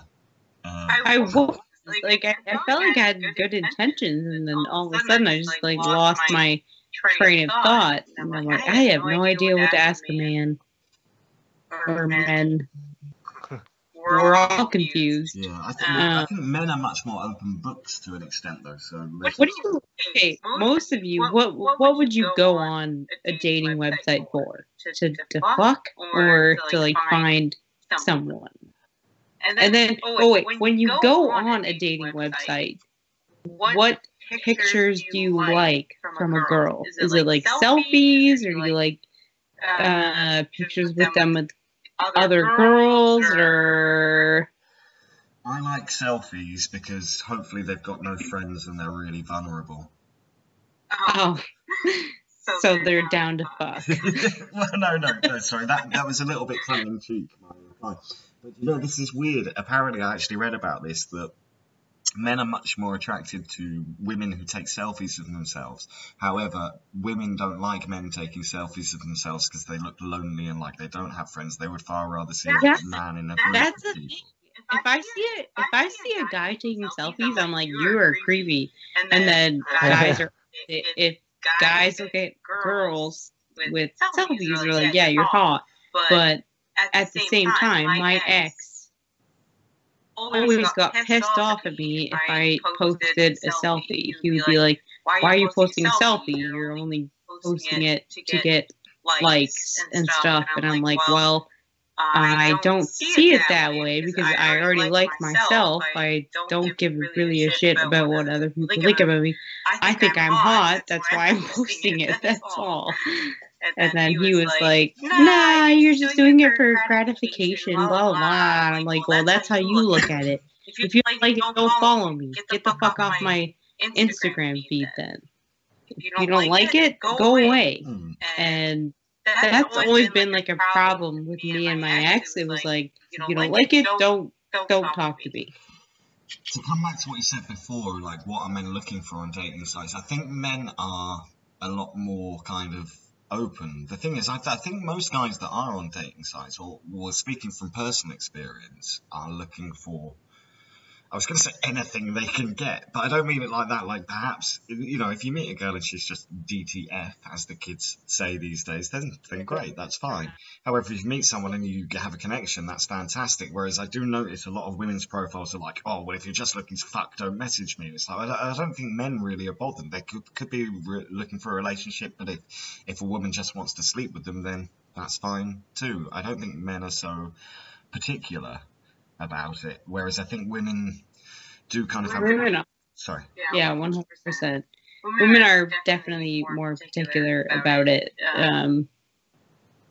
It really just depends. Guys are just like, fuck it. Like. However, I have a kind of what some people may think is a bad approach to this sort of thing, but I actually think sleeping with someone needs, when you meet someone, it needs to happen as soon as possible. Now, you might go, oh, that's just because you're a man and you want to fuck. Sex with them? Yeah. It needs to happen as soon as possible? I think, like, because sex is a No. huge part of a relationship. Wait. Hear me out. Sex is a huge part of a relationship. And the thing is, you could date someone for 2-3 months and then you finally sleep together and you go, do you know what? We're just not compatible sexually. This actually happened to me. I dated a girl for about a month and I really liked her. I thought she was gorgeous. I thought she was fun. She was a little bit too much of a diva for my liking. And when we slept together, there was just no spark, no chemistry. And I was like, what a waste of my time. Maybe that could have been why, like, maybe she was too much of a diva for you. That's why you didn't like having sex with her. Maybe she was just bad in bed. Or bad in bed. Like, I don't know, but I don't think that, like, having sex with someone should be the opening part of a relationship. No, I mean, I had a meal and a few drinks first. But the thing is, I thought, well, if we'd done this on the first or second date, we could have... Whatever, but like, I don't think that you should base it on sex at the beginning of a relationship. Like, Chris, did you base your relationship on sex? I think it was three months before we actually had sex. Yeah, so you had like you guys went on dates and stuff. And yeah, it wasn't for lack of trying on my part, but I was 25, so just a different thought process in my head back then. I tried to. It can't just be about that, you know. And when I met my wife, I was more like, okay, I'm just gonna be 100% me and honest and all that stuff. And it just, she stuck around, and it just kind of it grew, and we built some great tension. So when it finally did happen, it was awesome. But I can see what Adam's kind of saying. You know, it is important. As an important part of the relationship for both of you to be feel each other, that you feel that you're attracted to each other, and that you guys express that in a physical way, in a way that makes you guys feel good. And if it's just not, it's not working out, you're hitting a rough patch or whatever, it can sour the milk. Yeah. I mean, the thing is, in regards to, perhaps I'm taking one experience here and basing my opinion on that, but in regards to that, I was kind of like, well, if we'd done this on the first or second date, we could have both gone, okay, this isn't for us, go on our separate ways and find someone else. But now we've both invested time into this, and yet when we finally became intimate, it just wasn't a spark. There was, you know, no. But what if you found out later on that she was insecure that night and was holding back? But if you gave her a couple more tries, that sounds really bad. But a couple more dates, and she tells you, oh, I was really insecure, and then all of a sudden one day she just rips your fucking clothes off and goes to town on you, and you're like, oh man, I let that go because of just one, you know. It's 3 days you guys know each other. I'm pretty sure, you know, there's some insecurities going on in the bedroom at that point. But what if you miss out on that? Well, I think you're both right to an extent. Listen, not just insecure, but what if there was something going on, like her body, like maybe she had a headache or something, or maybe she had like cramp and was starting her period or whatever, and she couldn't have sex. So it's like. No, I think you're both right. And actually, looking back at the situation, thinking about when this happened, the girl herself, was a bit of a diva, and that's a huge turn off to me. And I remember, she was it was just after I'd moved out here to my own apartment, and before I had a housemate or anything, so it was my whole apartment to myself. And when she arrived, she was blaming me for getting on the wrong train, as if reading a train map was my fault. Because there's two lines that come out here, but one goes, they split at one point, and she got on the one that split and went to the other town instead of to my town. And then she acted as if that was my fault. And then she came here, and then anyway, she came and she stayed 2 days. And I remember I went to work, and I came back the next day, and this is going to make me sound like a terrible human being. But I came back the next day, and she was wearing my slippers in my dressing gown, feet up on my coffee table, watching my TV. And I was like, oh, comfortable are you? And I was a bit like, this is a bit much, a bit too soon. So perhaps it wasn't just so much the sex. I think perhaps my mindset was a bit like, okay, I've gone off this girl. She's had a go at me for getting on the wrong train. She's treating my house as if it's hers after being here for one night. So probably there was a little bit more to it than that, I suppose. And actually looking back, I mean, the sex can't have been that bad. Because whatever happened to like sex and stuff being important and special?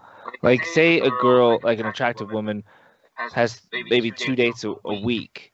So like every 3 days she's having sex with some dude, and you come along and like she just had like, everyone's having sex with each other a lot, and it's gonna. I don't think that's a good thing. I think that I think when it comes to sex and the two people and whatever, as long as they're both on the same page, however long it takes or whatever, I think that's how you have to judge it. It has to be between the two people. You can't really put a label on it, or not a label, but you can't really like put a time frame on it, so to speak. It's really individualized for the couple and how they feel comfortable. Harry made a good point in the chat saying having sex too soon makes it seem like it's the primary reason for a relationship.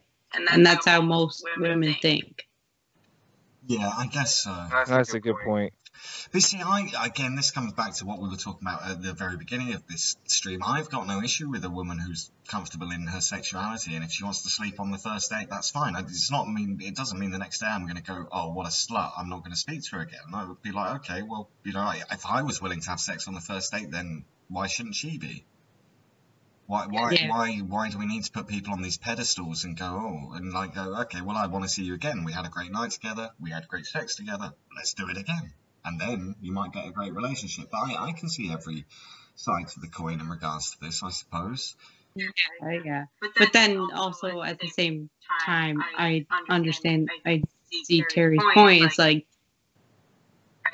I haven't felt this in a long time, but I have felt this at one point in my life, like having sex is the only reason why a guy wants to be with me.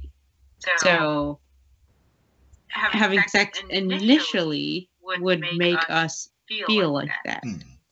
If it's going to be detrimental to your self-esteem, then no, absolutely not. But I think sometimes, like, guys, we get a bad rap because we're normally willing to do stuff like that on the first date or the second date or whatever. Yeah. But that I mean, I feel like a lot of girls are mostly willing to do that these days too. But I don't think that makes those people bad people, or it doesn't mean that they're not, it doesn't mean that they're just looking for a hookup. It all depends on the circumstance and the situation. Yeah, the night. Like, how does a night go? Like, you have a night, you're at a club or whatever, you're at a restaurant, you meet a guy, you have a drink, and whatever, take each other back to their houses. I don't know. It all depends on if you have a connection. That's all. Yeah. But, okay. The individualized experience of the two couples is the only way to judge that. If they're willing to do it and it's okay, that's fine, I guess. Whatever happens, happens. Exactly. And, like, what if you do go on a date and then you sleep together the first night and then you end up spending the whole weekend together because you've just got such a huge connection and having a great time and then having sex every day, and then it develops into a loving and healthy and intense relationship.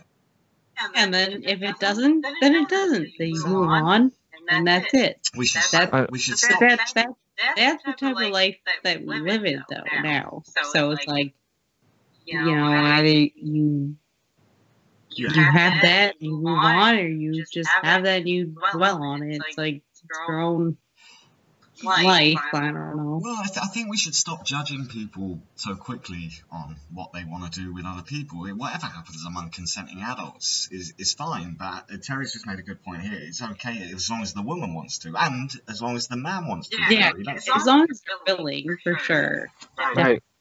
They're not hurting anybody else. Why not? Even a man or a woman, as long as everyone is willing to do it. This is one of our most primary needs. Yeah. Like, people... It is. sex is like one of our most primary needs. Well, I mean, it's the essential function of life itself, yes, just to reproduce. Sex, love, 100%. Yes, all animals do it. We do it. Like, it's just reproduction. That's how we're made. So. Well, I want to address Karen's comment in the chat here as well. She said, but what after the first date, neither of you can say it was great. The girl will be called a slut. Well, why? Why would she be? Unless the bloke is a bit of a cunt. Like, okay, we had sex, it wasn't great, we won't see each other again. I'm not going to go around and start going, well, she's a slut because we had sex together. I'm going to go, well, thank you. But I don't want to be a dick. Never mind. Go on, be a dick. I don't. Well, No, I mean, you should be smart enough to know that the guy's a dick before you have sex with him.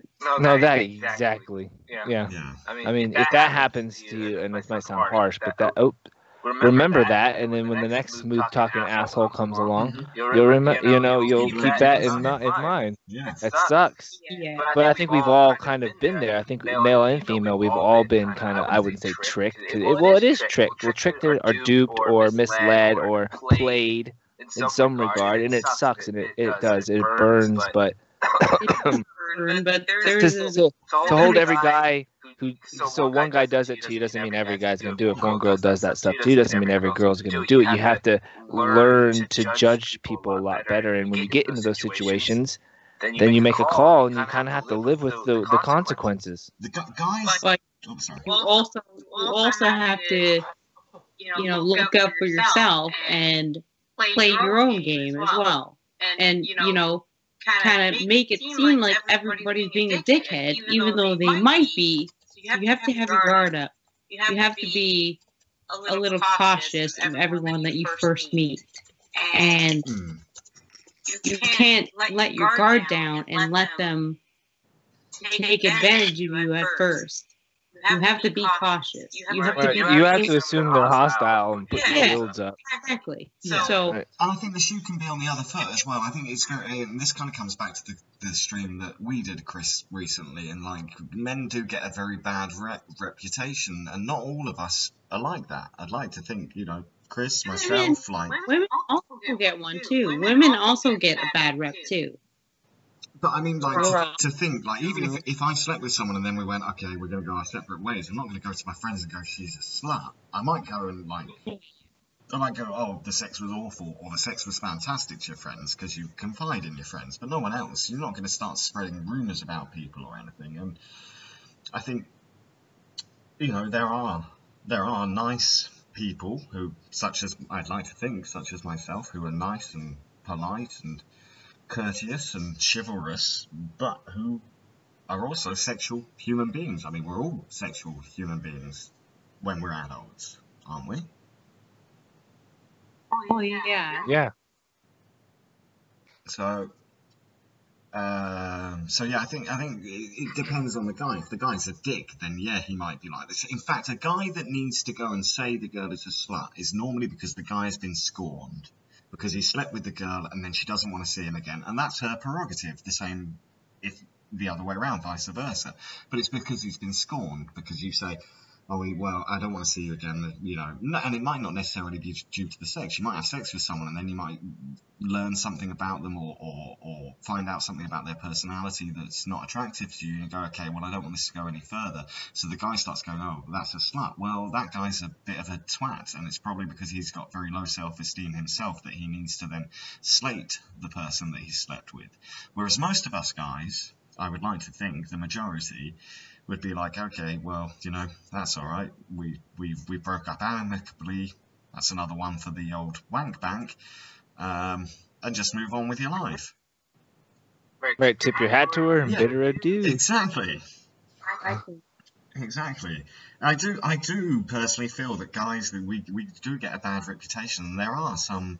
I don't mean in the context of Reddit nice guys. I mean, there are some of us who are actually genuinely nice guys who do care about people and stuff, and at the same time we can still be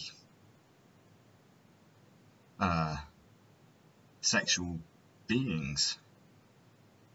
We're all sexual beings, so whatever. Can men stop having a good... Carol, okay, here's something, because I'm sorry we didn't address it earlier. I'm not sure who asked it. I don't know if I can scroll up and find it. Someone asked, like, do men mind if women fake an orgasm? Now, I read that too, and I was gonna address that, but Hey, if your acting's on point, I have no problem with that's it. the thing. If we wouldn't know, to be totally honest, we wouldn't know. If you did it well, we're not going to notice the difference. And in a way, it's kind of complimentary, because you're kind of like, oh, well, I want to prove to him that he is doing a good job. At the same time, I'd far rather... I mean, I like to think of myself as a very generous lover. So I'd far rather sort of be like... Does it really fucking matter to you, though? Because you're still getting off, so... No, Oh man, it does. Yeah, it does It matter. does, yeah. It's very disappointing to sleep with a woman and her... I want. If we're gonna be intimate, I want to make sure you feel good. That's how I was, like, It's a goal. It's a personal. My ex never cared. My ex never cared. That was, like, his goal was just for him to get off, and like, it didn't really matter if I did or not. He never... He just, like, rolled over and was like, oh, that was great. And I was like, you fucking dick. Like, you're a piece of shit. And that was it. And we were engaged. Like, we were going to get married. And I'm so fucking glad that's not going to happen anymore. But it's like, some guys are just so consumed on what, you know, they want. And, you know, if they're going to get off. And I hate that. Well, I know I go into it knowing that it's not going to take a whole lot for me to get mine. I can get mine in the beginning, the middle, or end. It doesn't matter. But what matters to me is getting that. I don't know how to say it without sounding kind of gross or dirty. I don't know, but it's like it's attractive, it's sexy. It gives you like an ego boost. It makes you feel good that you can do that for them. And it makes you feel, manly also, but it's also it's when you care about somebody, it's a good thing that I don't know. I've always, there's been moments, you just when it happens and you're just like, damn, that's what's up. I did that. I made that happen for you. Because I'm giving it's almost like I'm giving you something and I really want you to have it. It's really weird that that's the way I'm saying it, but I take pride in trying to do that. Yeah, no, I think... I feel like that's normal. I feel like that's normal for someone who actually has deep feelings for someone. They want to do that to their significant other. And then, like, speaking from experience, I was with someone who literally, like, just broke my heart. But looking back on the relationship, like, sexually wise, it was just like they just did not care about anything about me. They just wanted to... No, well, that's a selfish... They just wanted to finish, and that was it. Like, they didn't really care, like, if I... had a good time or whatever. And it's like, I don't want to be with someone like that. No. Like, you should both be having an intimate relationship for a reason, and that's the reason why. It's like you're both with each other, you both want to please each other. It should turn you on to turn your partner on. Yeah, exactly. And it should turn you on to help them climax. Exactly. It should be something that you look forward to, relish, love, work at continuously, working at it and all that stuff. But yeah, that sucks. And honestly, that should have been like a red flag to you. Like, well, it was good at first. At first it was fine, but then his parents got involved. In your sex life? Oh, no. I'm sitting in the corner of the room watching. Go on, son. Go on. They got involved in our relationship, and they were like basically saying they didn't like me because I had my own views, and they didn't like it. So, they said basically, like, if you don't get rid of her, then we're gonna cut off your penis. education, bonding, and stuff like that. So he like chose his parents over me, and then that's basically what happened. Well, Damn. yeah, that's harsh shitty. to hear that. But like, to come back to what we were saying in regards to like, even for God forbid any reason that I was to climax before my partner did, you'd be like, okay, well, give me 2 minutes to recharge, and I can use my hands or my mouth and sort you out. All right, it's not over until it's over, dude. Like, for real. Like, just game on. Challenge accepted. Yeah. I could tell that something was fucked up, though, because he did not want to have sex with me. So I could tell that something was off with him. And his parents must have said something to him, like, you have to get rid of her because, we had, like, a whole wedding planned or whatever. I don't want to get into it, but they just cut him off of his school. It was like, get rid of her. So he would not have sex with me at all. I was like, okay, there's something off about this. Yeah. And then I knew something was wrong. So that's when, like, I knew everything was changing. Yeah. Because, everything was fine. Like, we were in love. We had everything sorted out, and then all of a sudden it was just fucked up. Well, well, I'm sorry for what happened, but obviously that's very depressing. So let's try and I'm going to address. Let's move on. A new question. We need a new question for a girl, a woman. Well, Carol asked, "Can men fake having a good time?" And I'm not going to lie, I have faked ejaculating while having sex with a woman. What? Yep. You have? Mm-hmm. How? I've never done it because I've always assumed they could feel it. No, not if you know what you're doing right. You just need to mirror how the throbbing and then the last kind of bit. It's fine, and then you just go, oh, there wasn't much there. Sorry, love, I was blowing ghost loads. I feel like that happened a lot with my ex.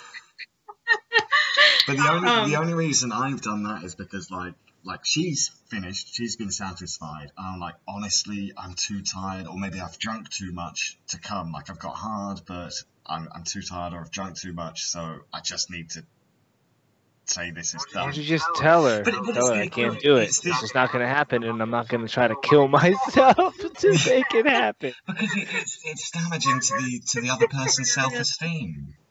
Oh man, it's probably because I've been with my wife for so long, but it happens, bro. Yeah. I'll just be like, hey, if she gets offended, she doesn't get offended anymore. It doesn't offend. It's just on my end. I can't just say I can't do it. I just tell her, like, flat out. Most girls should not get offended. Like, if you can't do it, then you can't do it. It's not personal. Yeah, I think as well, and this is a topic that maybe it's not right for talking about on stream, but nothing we've talked about this evening has probably been right for talking about on stream.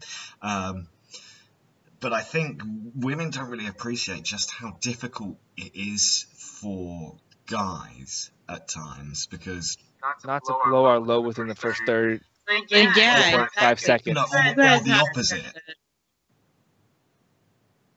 Like, what do you mean the opposite? Or like sometimes like you'll be having sex and then just some thought will pop into your mind. I don't know, let's say for example you're having financial issues at the time while you're in the middle of sex, and then you start getting stressed out and you're not thinking about what you're doing, you're thinking about, fuck, how am I going to pay off my bank loan or something?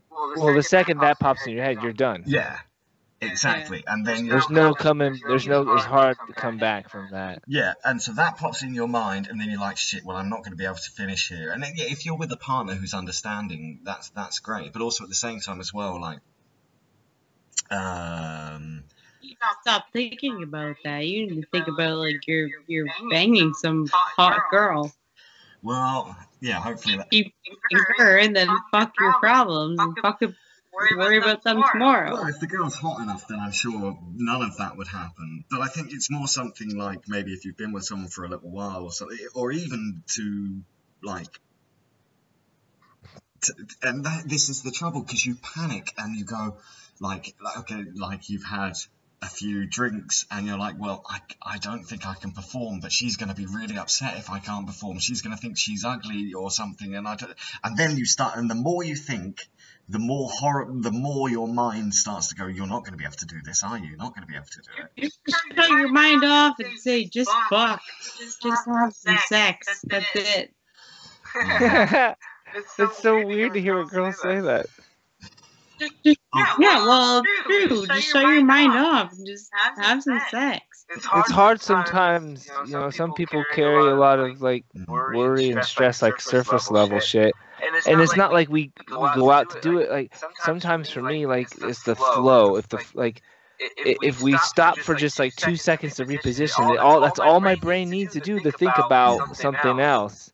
And then I've been there, Adam. I know exactly how you feel, but I haven't been there in a long time with somebody that I felt like I couldn't go, hey, you know what, I can't do it right now. I'm sorry, let's just go to bed. And that sounds sad, but there's a part of me that loves that I can do that. I'm very honest. Our relationship is really honest. And sometimes we don't like what we say to each other, but we never have to worry about what we're thinking or how we feel. And we've got two great questions in the chat as well at the moment, guys. First is Johnny said, have you ever liked someone so much that you didn't want to date someone and risk ruining your relationship? Yeah, I don't know about you two, but I think I've been in that position where I've liked someone perhaps too much, and I'm like, well, if it goes, and then you end up kind of never speaking to them again because you were so afraid to make the move, and 2 years later one of their friends messages you and goes, she really liked you, why did you never make a move? And you're like, oh, for fuck's sake, because that's happened a few times. Or I think he's talking about like dating a friend, like, and then ruining that friendship of what you guys had together, because it's never, if you do cross that line, it's never going to be what it was before. Mm-hmm. It's just not. It could be good. It could still be friends, but it's not the same. There's no going or it could go horribly wrong. Right? Yeah. Like once the relationship has gone from platonic to non-platonic, you'll never get that same relationship you had before back. So yeah, I can understand that. It would take two really cool, strong, independent, understanding people to let that go back to where it was, and I don't. That's very rare. Carol, as also said, she didn't mean have we faked orgasms, Chris. Sorry, oh no, she didn't. Oh great. Well, now you know. So she's talking about faking the experience. Like, yeah. Do you think? Oh yeah, I'm sure there's some. I've been roommates, and some of my friends are dirtballs that faked entire relationships just to get in bed with them. So yeah, it's definitely going on. I personally can't do that because there's multiple reasons why it's wrong. But me, I can't fake that kind of shit. Either I'm interested or I'm not. No, well, I think sometimes, especially if it's early in a relationship, you can have a really good relationship with someone, but perhaps something, and of course this is only some kind of circumstance that might happen, and they ghost you, because it's, especially for me, I consider myself to be a very empathic or empathetic person. I'm not sure which word is correct here, and I've ended up hurting people more than I should have done because I've been too afraid of saying, okay, I don't want to be with you, and upsetting them, so I end up ghosting them instead. And then that hurts even more. You should have the balls of saying, I don't want to be with you. Yeah, well, it was a long time ago since I've done anything like that. But I think in regards to, let's say, someone you've been on a few dates with and suddenly you never hear from again, you always have to wonder perhaps something has happened in their personal life, or that you just don't know about. And of course it'd be nicer if they said, okay, I'm going through some stuff at the moment, so I'm not going to speak to you, but perhaps it's an experience that they don't want to talk about. Mm-hmm. Rocker said, why do guys who are supposed to be your friend only talk to you when they're single? When they talk to someone else, they ignore you. That could be for a multitude of reasons. Yeah, literally. It could be a rebound phase. It could be like literally anything. The human mind is so complex. It's very hard to read. I think also it's to do with the what would be considered the honeymoon period. And if you guys in the chat listened to our Valentine's stream, we talked about back burners and alternatives. And as much as it's probably not nice to be that person if you're the one, if you really like that person, I think when someone's single, they keep all of their options open, and they talk to as many people as possible, and then see what happens. But once you meet someone, and especially if it starts off, as a lot of relationships tend to, as quite intense and quite strong, and you're kind of like, okay, well, I'm totally devoted to this person, it would almost feel like cheating to keep talking to this person who I was attracted to before. Might not be a good explanation or make them sound like a good person, but probably in their mind they're doing the right thing by their partner by no longer talking to that person. I mean, like for example, my ex, who was fucking mental, she once grabbed my Skype and went through it to check if I'd been talking to anyone else, which I hadn't, but it's a bit like, you know, you don't want them to look over your shoulder when they're talking to you and go, well, why are you talking to another hot girl when you're supposed to be with me? And so although it doesn't feel good to the other person, it's a very difficult situation, especially if you're completely devoted to someone. I'm guilty of this. I've lost a lot of kind of platonic female friends because I've got into a relationship and then I've just not spoken to them anymore.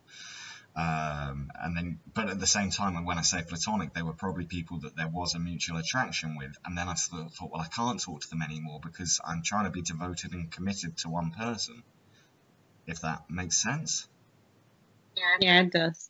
Yeah, it does. And, you know, you're running through, like, yeah, it's like you said before, like many reasons why that could be the case. A lot of the time it's probably because of the other person doesn't want it, doesn't like it, or uncomfortable.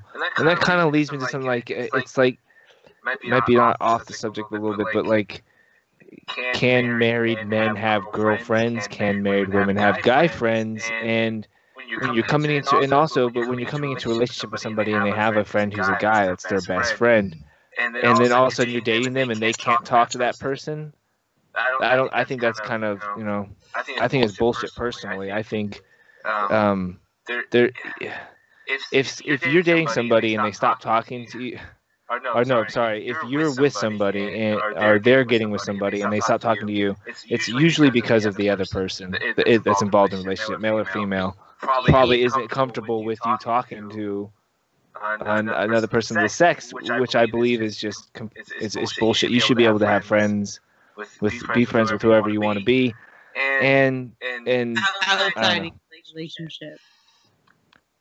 I would say as well, like Rocker said, all I know is you're supposed to be friends and it sucks ass for the person that is getting ignored, which it does, but why not then send them a message and say, well, why haven't you been speaking to me? And they might be able, they can at least say, okay, it just didn't feel right because I was attracted to you, or I am attracted to you, but I'm committed to this person, I don't want to fuck it up. I think, of course, it doesn't feel good for the person that gets left out, of course, but in their mind, sorry, so much pressure, like, I don't know. But in their mind, they're probably doing what is correct to them. They're like, yeah, okay, well, I'm being a good human being by not speaking to other women, not keeping alternatives in the background because I only want this one person. I get that. Okay, so what do you do when you're on Tinder and you're talking to girls?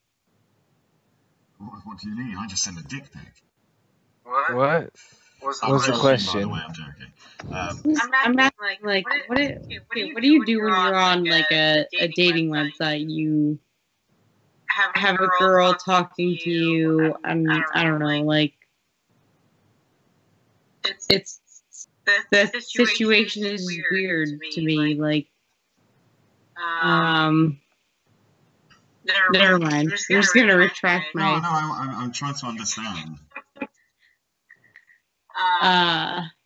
So what are you saying? If you get into a relationship but you still like have got other girls you were talking to on Tinder at the same time? Well, like, if you get into a relationship, like, on Tinder or whatever, or you're talking to someone on Tinder, and you talk to other girls at the same time. Yeah, no, that's to be expected. If you meet anyone, in fact, I talked about this a bit on the Valentine's stream because Yeah. So, how does that work? it doesn't really, does it? Because even when you first start dating someone, and this is the trouble, because morally I'd like to think I'm always quite good, but I've met people through dating apps that I've been like, they're amazing, I've got no interest in talking to anyone else, but of course they're still talking to other people. Yeah, everybody's always talking. They're always talking to someone else. Yeah. Literally. There's always another guy right there that they're talking to. Yeah, especially, I think this is much harder on men. Bullshit. Saying the same bullshit that you're all saying to each other. It's literally the same bullshit. No, I mentioned that girl that I dated who then told me, oh, sorry. How do you choose someone out of a dating app? How do you choose someone and everybody's saying the same bullshit that everyone else is saying? How do you choose someone out of that? I think you pick the person whose shit doesn't stink the most. Well, I think what Chris is trying to say is like the person who you have the most connection with, who you enjoy speaking to the most, I would say. Like, then you choose that one. But it's a minefield in this day and age, like dating people on those kind of apps, because either you might I am the kind of person that wears my heart on my sleeve, to be honest, and I might go on 3-4 dates with a girl and be completely smitten, and I'll stop speaking to any other girls, but they won't have done, and then you look back and you go, probably should have kept the other ones on the literal back burner because they're still talking to other guys, and then they turn around and, sorry, I'm speaking a bit from experience here, then they turn around and break your heart and say, well, I want to chat to other guys while chatting to you. You're like, well, that's not how I roll, baby. And and so then, and so I don't know. It really, I think, depends on the person, because again, this is kind of, when Chris and I did the Ask Free stream, it's sort of talking about, like, men can be really decent guys, but women can be terrible, and vice versa, of course. Yeah, 100%. Women can be, like, the biggest cunt you could ever meet. So, it's the same thing. Like, girls can say guys are terrible, guys can say girls are cunts, so it's the same thing. Like, it almost comes back to what Carol was saying, and like, people ghost you. Like, if you met them on, because I'm guilty of doing this. I've had like a nice perhaps connection text, but we haven't met, and then I've met someone in real life, and I've got too deep too quickly. And so then I ghost those people, and then they take offense at that. And then when something doesn't work out after a couple of weeks, and you're like, right, I want to message them. And of course, by then they've blocked you. Everyone ghosted someone. I've ghosted a lot of people in my life, probably just because they pissed me off. Like, their message just pissed me off, or even in real life, they said something to me in real life, like person to person. They said something to me, and I'm like, I'm never going to talk to you again, and I take them off of everything. Like, ghosting is a real thing. Oh yeah, I think everyone's ghosted someone at some point. Who cares? If you ghost someone, you ghost someone. Who gives a shit? Yeah, but the other person, like, again, this is probably if you're the one being ghosted, it doesn't feel good being the person who gets ghosted at all. Yeah, but then they should think about why they got ghosted in the first place. Yeah, like, thinking about it. Yeah, but let's say they get ghosted just because you met someone else, because at the time you had a pool of people to choose from and they weren't the person you chose. Now, of course, in this day and age of dating apps, you can't go around and go to every single person you're talking to and go, oh, I'm really sorry, I've met someone. It's ridiculous. In the end, that's a good thing. That's a good thing for them, because they don't have the opportunity to talk to you. So you ghosted them. They don't have that opportunity. So they can't dwell on it longer. You'd be surprised, I think. What?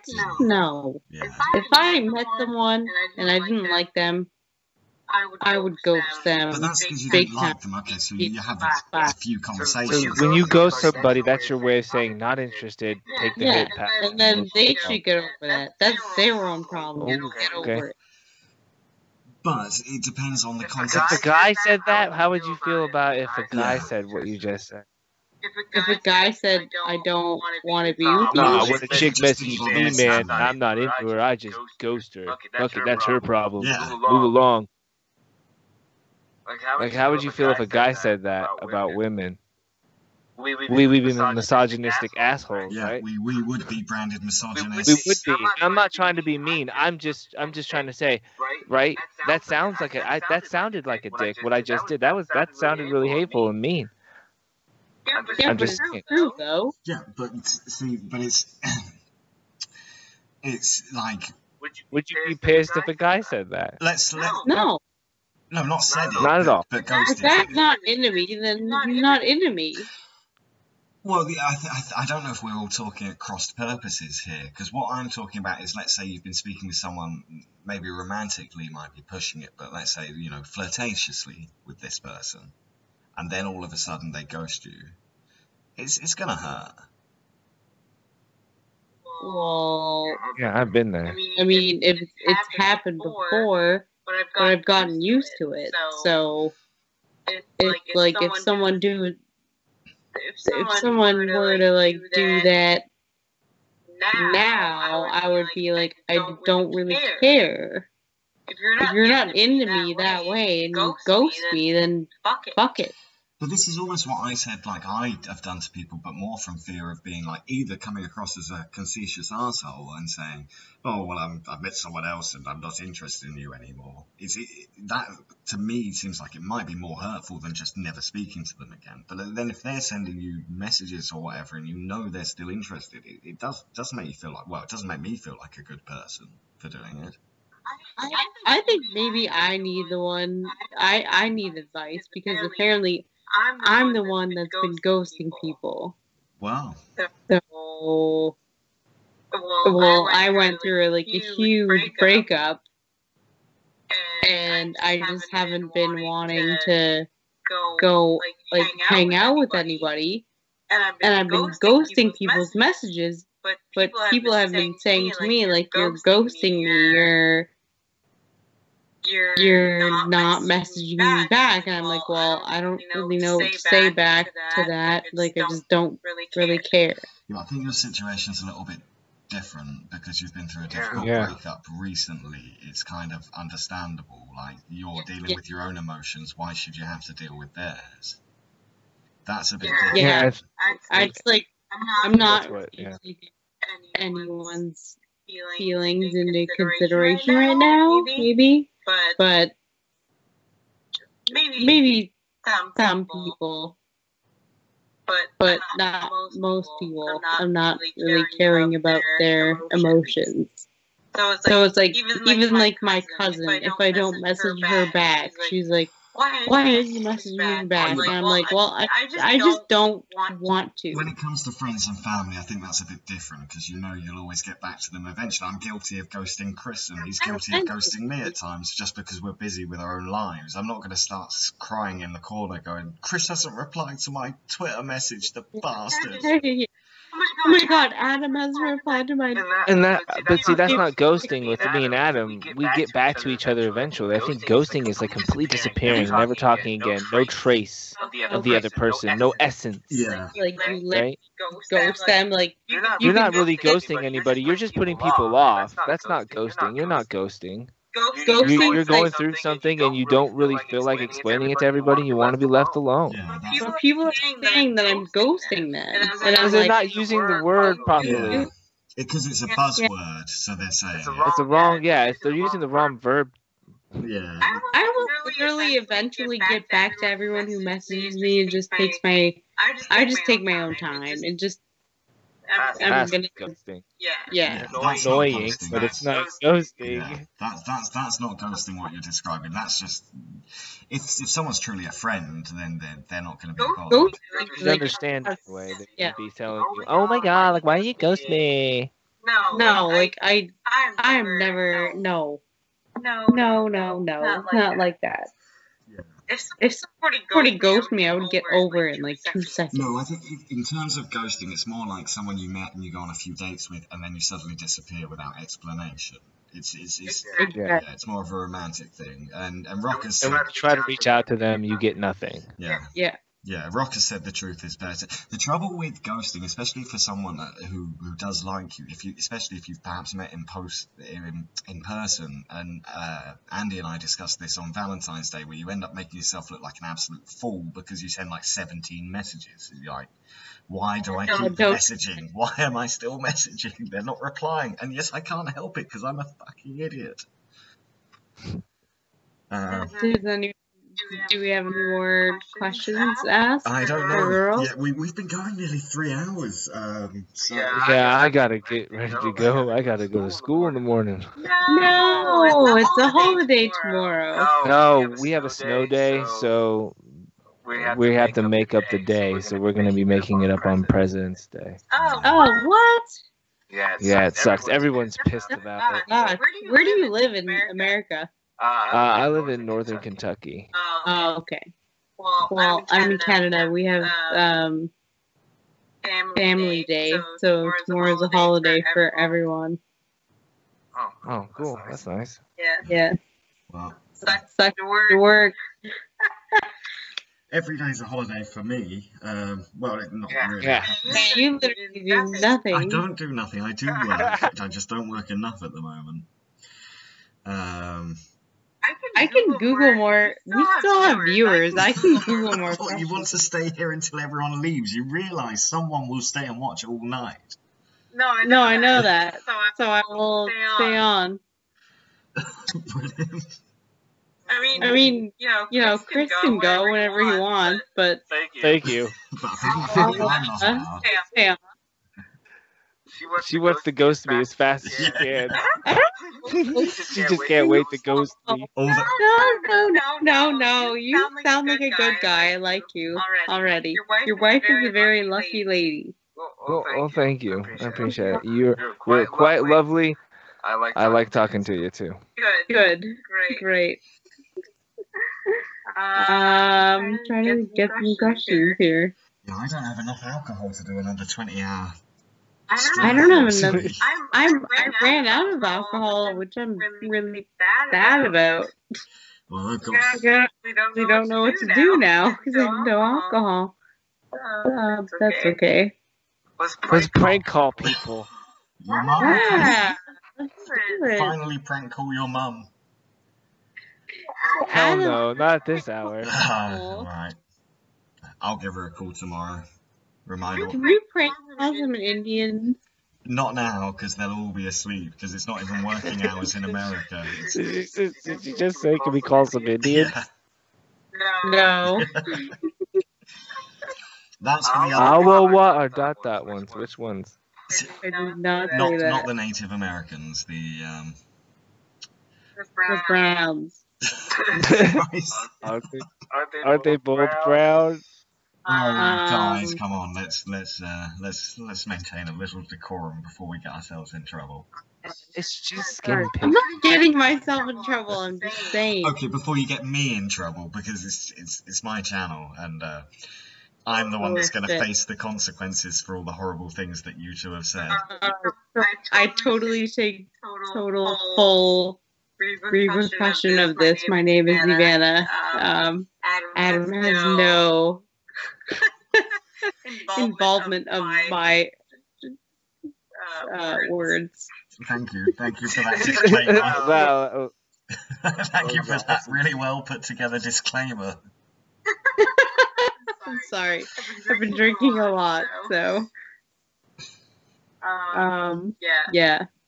Well, right. Well, apparently we're here until everyone leaves. Yeah, everyone's still here. They love it. Right. So, Well, Ivana, what the people want? is it what all 15 people want is us to stay up all night?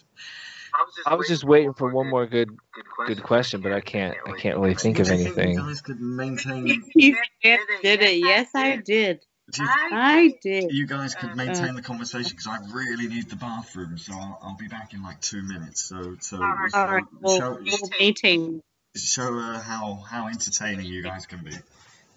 All right, bye. So you need to give me another question that you are curious about human. Do you guys? This might just be. I got juvenile ones. Is that okay? Yeah. All right. Do you guys ever like stare at guys' crotches? Like we like stare at your asses and stuff like that. Do you guys ever have moments where you're like, damn? Oh yeah, sometimes, yeah, for sure. Like it depends on what pants you're wearing, though. Do you prefer baggy jeans or fitting jeans? Fitting jeans for sure. Right. Even if you have no butt, it's just best to wear jeans or clothes that fit you, right? I would say definitely wear clothes that fit you. Yes, no baggy jeans at all. Yeah. It looks like when they work around them baggy clothes, looks like they got a diaper. Yeah, well, something that's like tight around your dick area, or if you have a nice ass, then like make it like tight. Okay. In my opinion. For all you men out there. Don't make it like too baggy. Too baggy, like you can't see anything. But if you wear like pants in the front where it's a little tight, you can kind of like see a dick outline. That's kind of hot, in my opinion. Nice to know. Yeah. Chris and I are going skinny jeans shopping tomorrow. I'm not going skinny jeans, but I'm definitely going relaxed fit. Yes, lycra. No, not skinny jeans, but like if your pants are a little bit tighter and you see like a little bit of cock there, then that's a little nice. Excellent. Right. Well, like if it's super loose, like what can we imagine? Like nothing. Well, let me explain something to you. Guys who wear baggier pants is because when tight pants are uncomfortable because they're packing. That's not always the case. Some of them think they're gangsters. No. Well, yeah, forget gangsters, but You can't tuck your penis inside your boxers.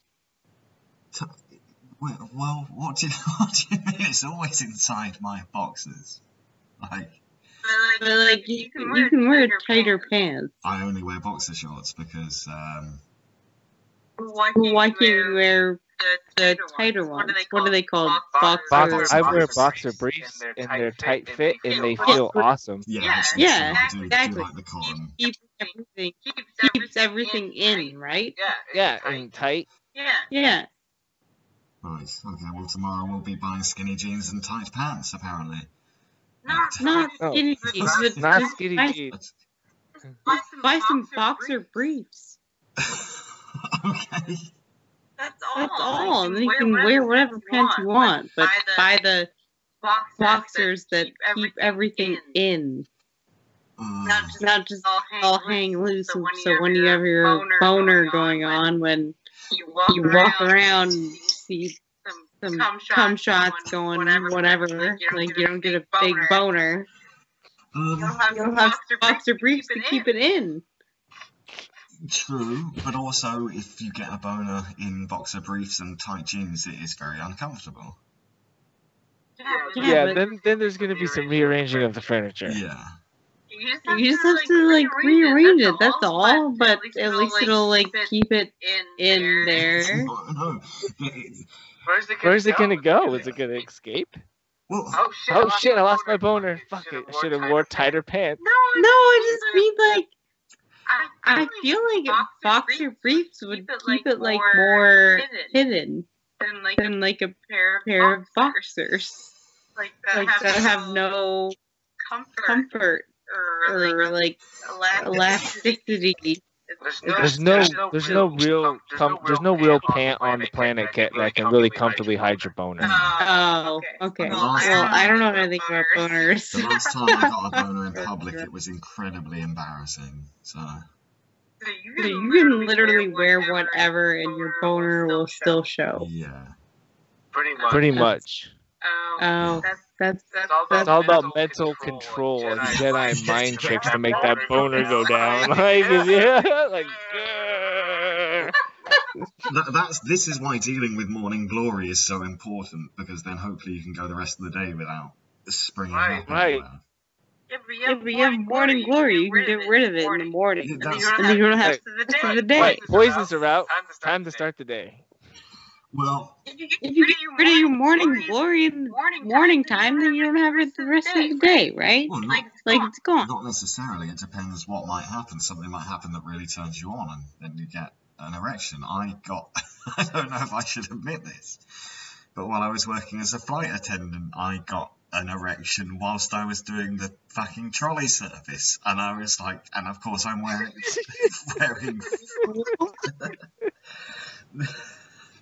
Could you not feel it moving in your? I had to go to the bathroom and wait until it had cooled down, because it would have been, and literally because my waist was. Adam, next time that happens, I know this sucks, but flick your dick as hard as you can. Gee, what, in the middle of the?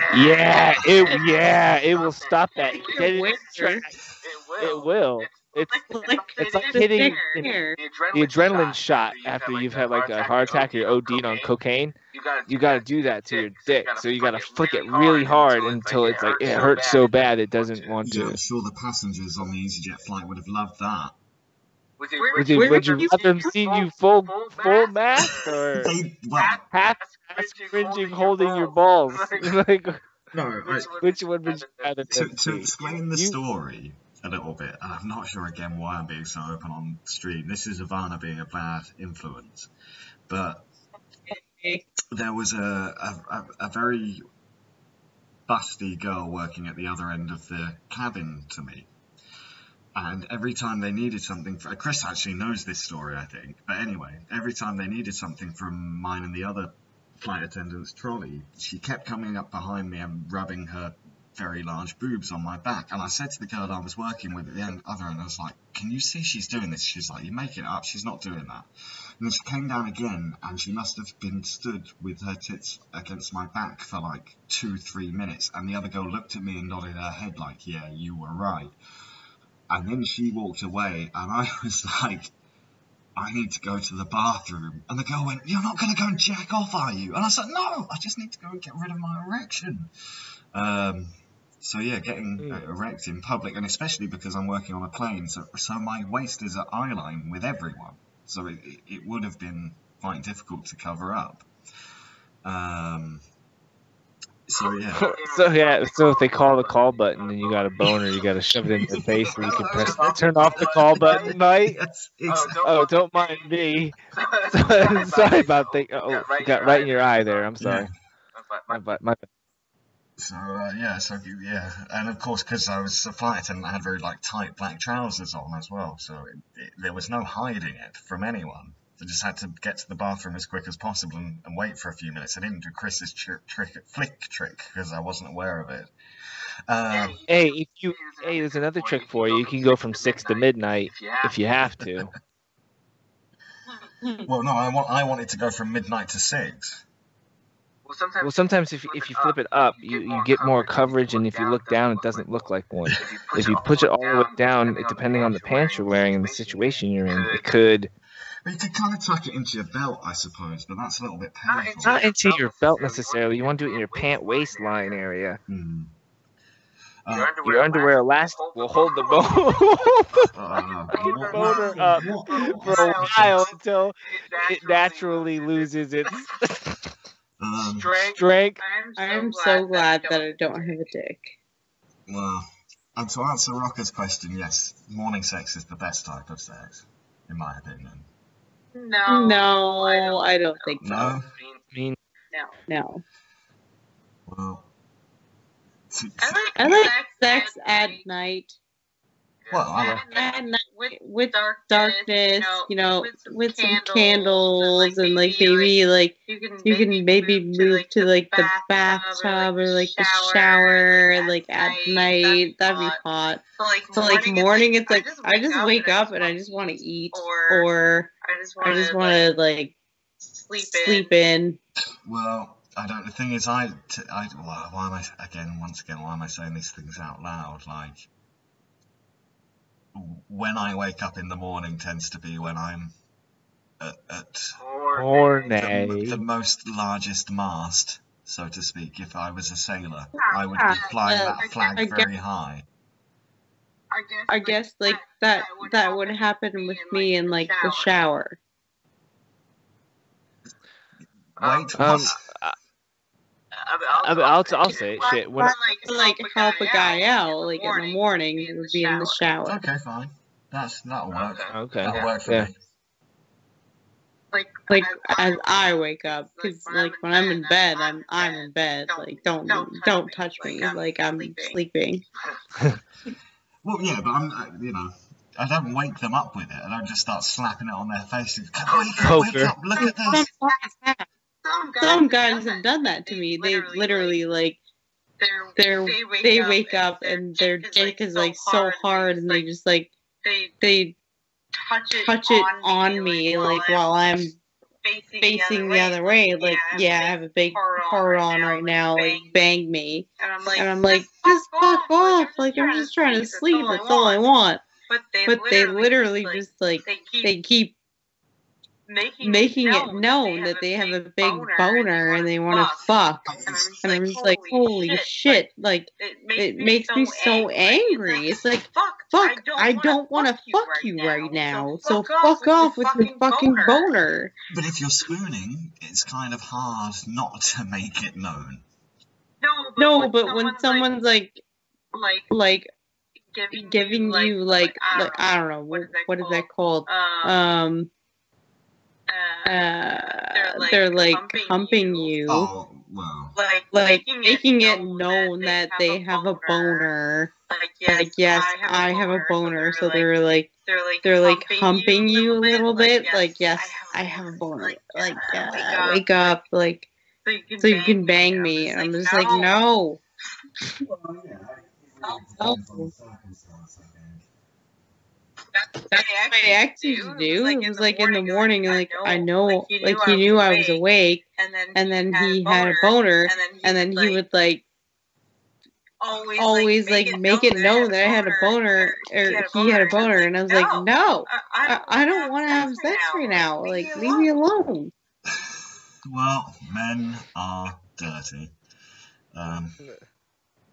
Anyway, grab his dick and twist it next time. Like, hey, how about your boner now?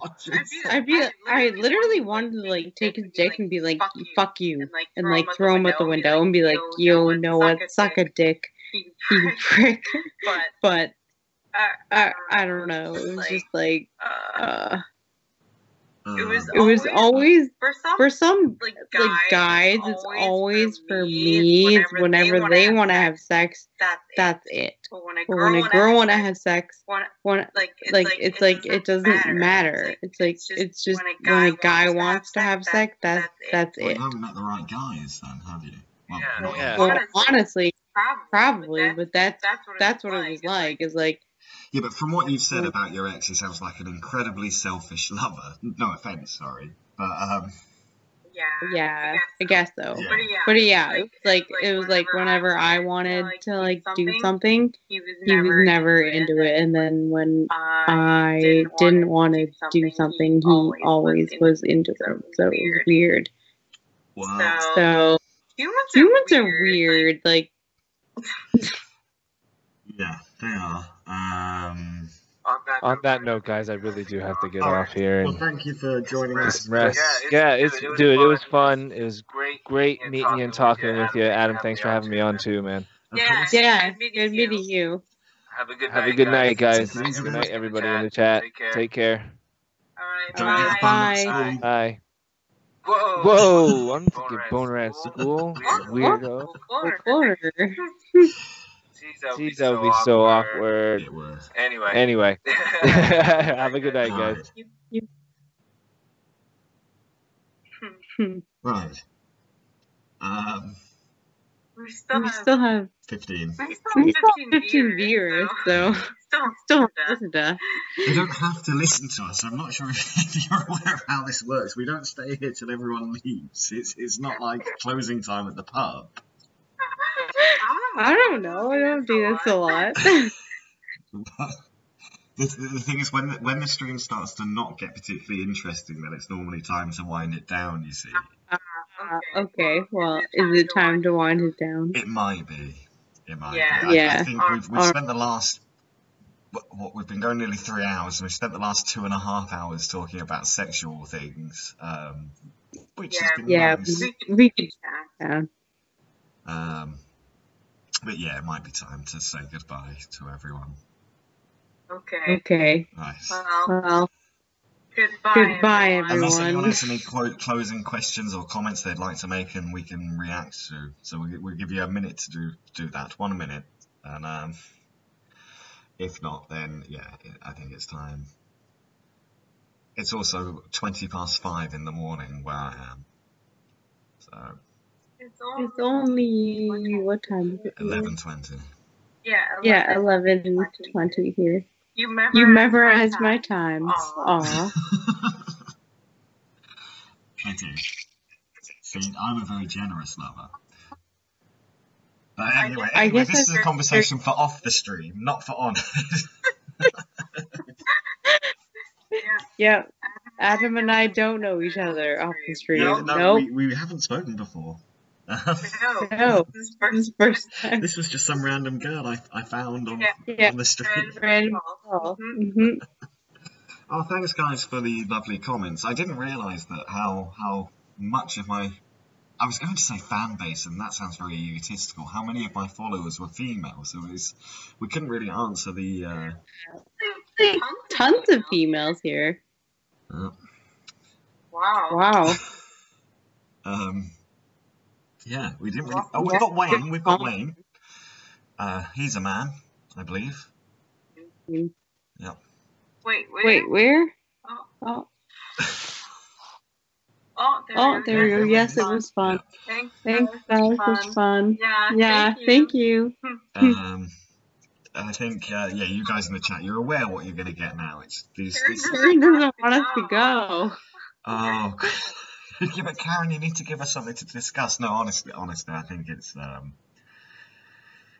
We have to recuperate and come up with some good information for next time. Exactly. There'll be plenty more streams with Ivana and I. Yeah.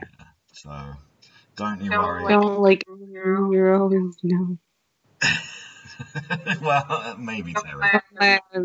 Nobody would follow you. Yeah, you do have a little. You have a lot of women that follow you, Adam. You're getting jealous. I'm not jealous. No. Yeah.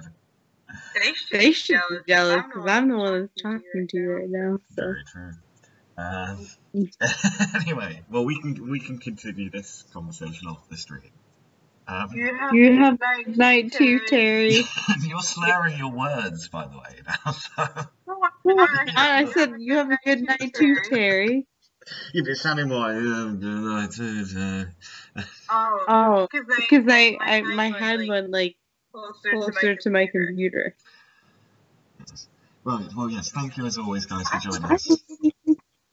I hope you have enjoyed this stream as much as we've enjoyed talking to you. I hope you haven't found it too odd or weird. It's been very personal and very sexual. So if you have enjoyed it, do leave a like, and we will see you, well, very soon. In fact, Ivana and I will be doing some scam baiting tomorrow. Mark may or may not be with us, but we'll definitely be doing it. So hopefully you guys can join us on my other channel there, so that we can have a good time. So yeah, as always, thanks everyone for joining us. Remember to smash that like button, and we'll see you soon. Yeah. Alright, bye everyone.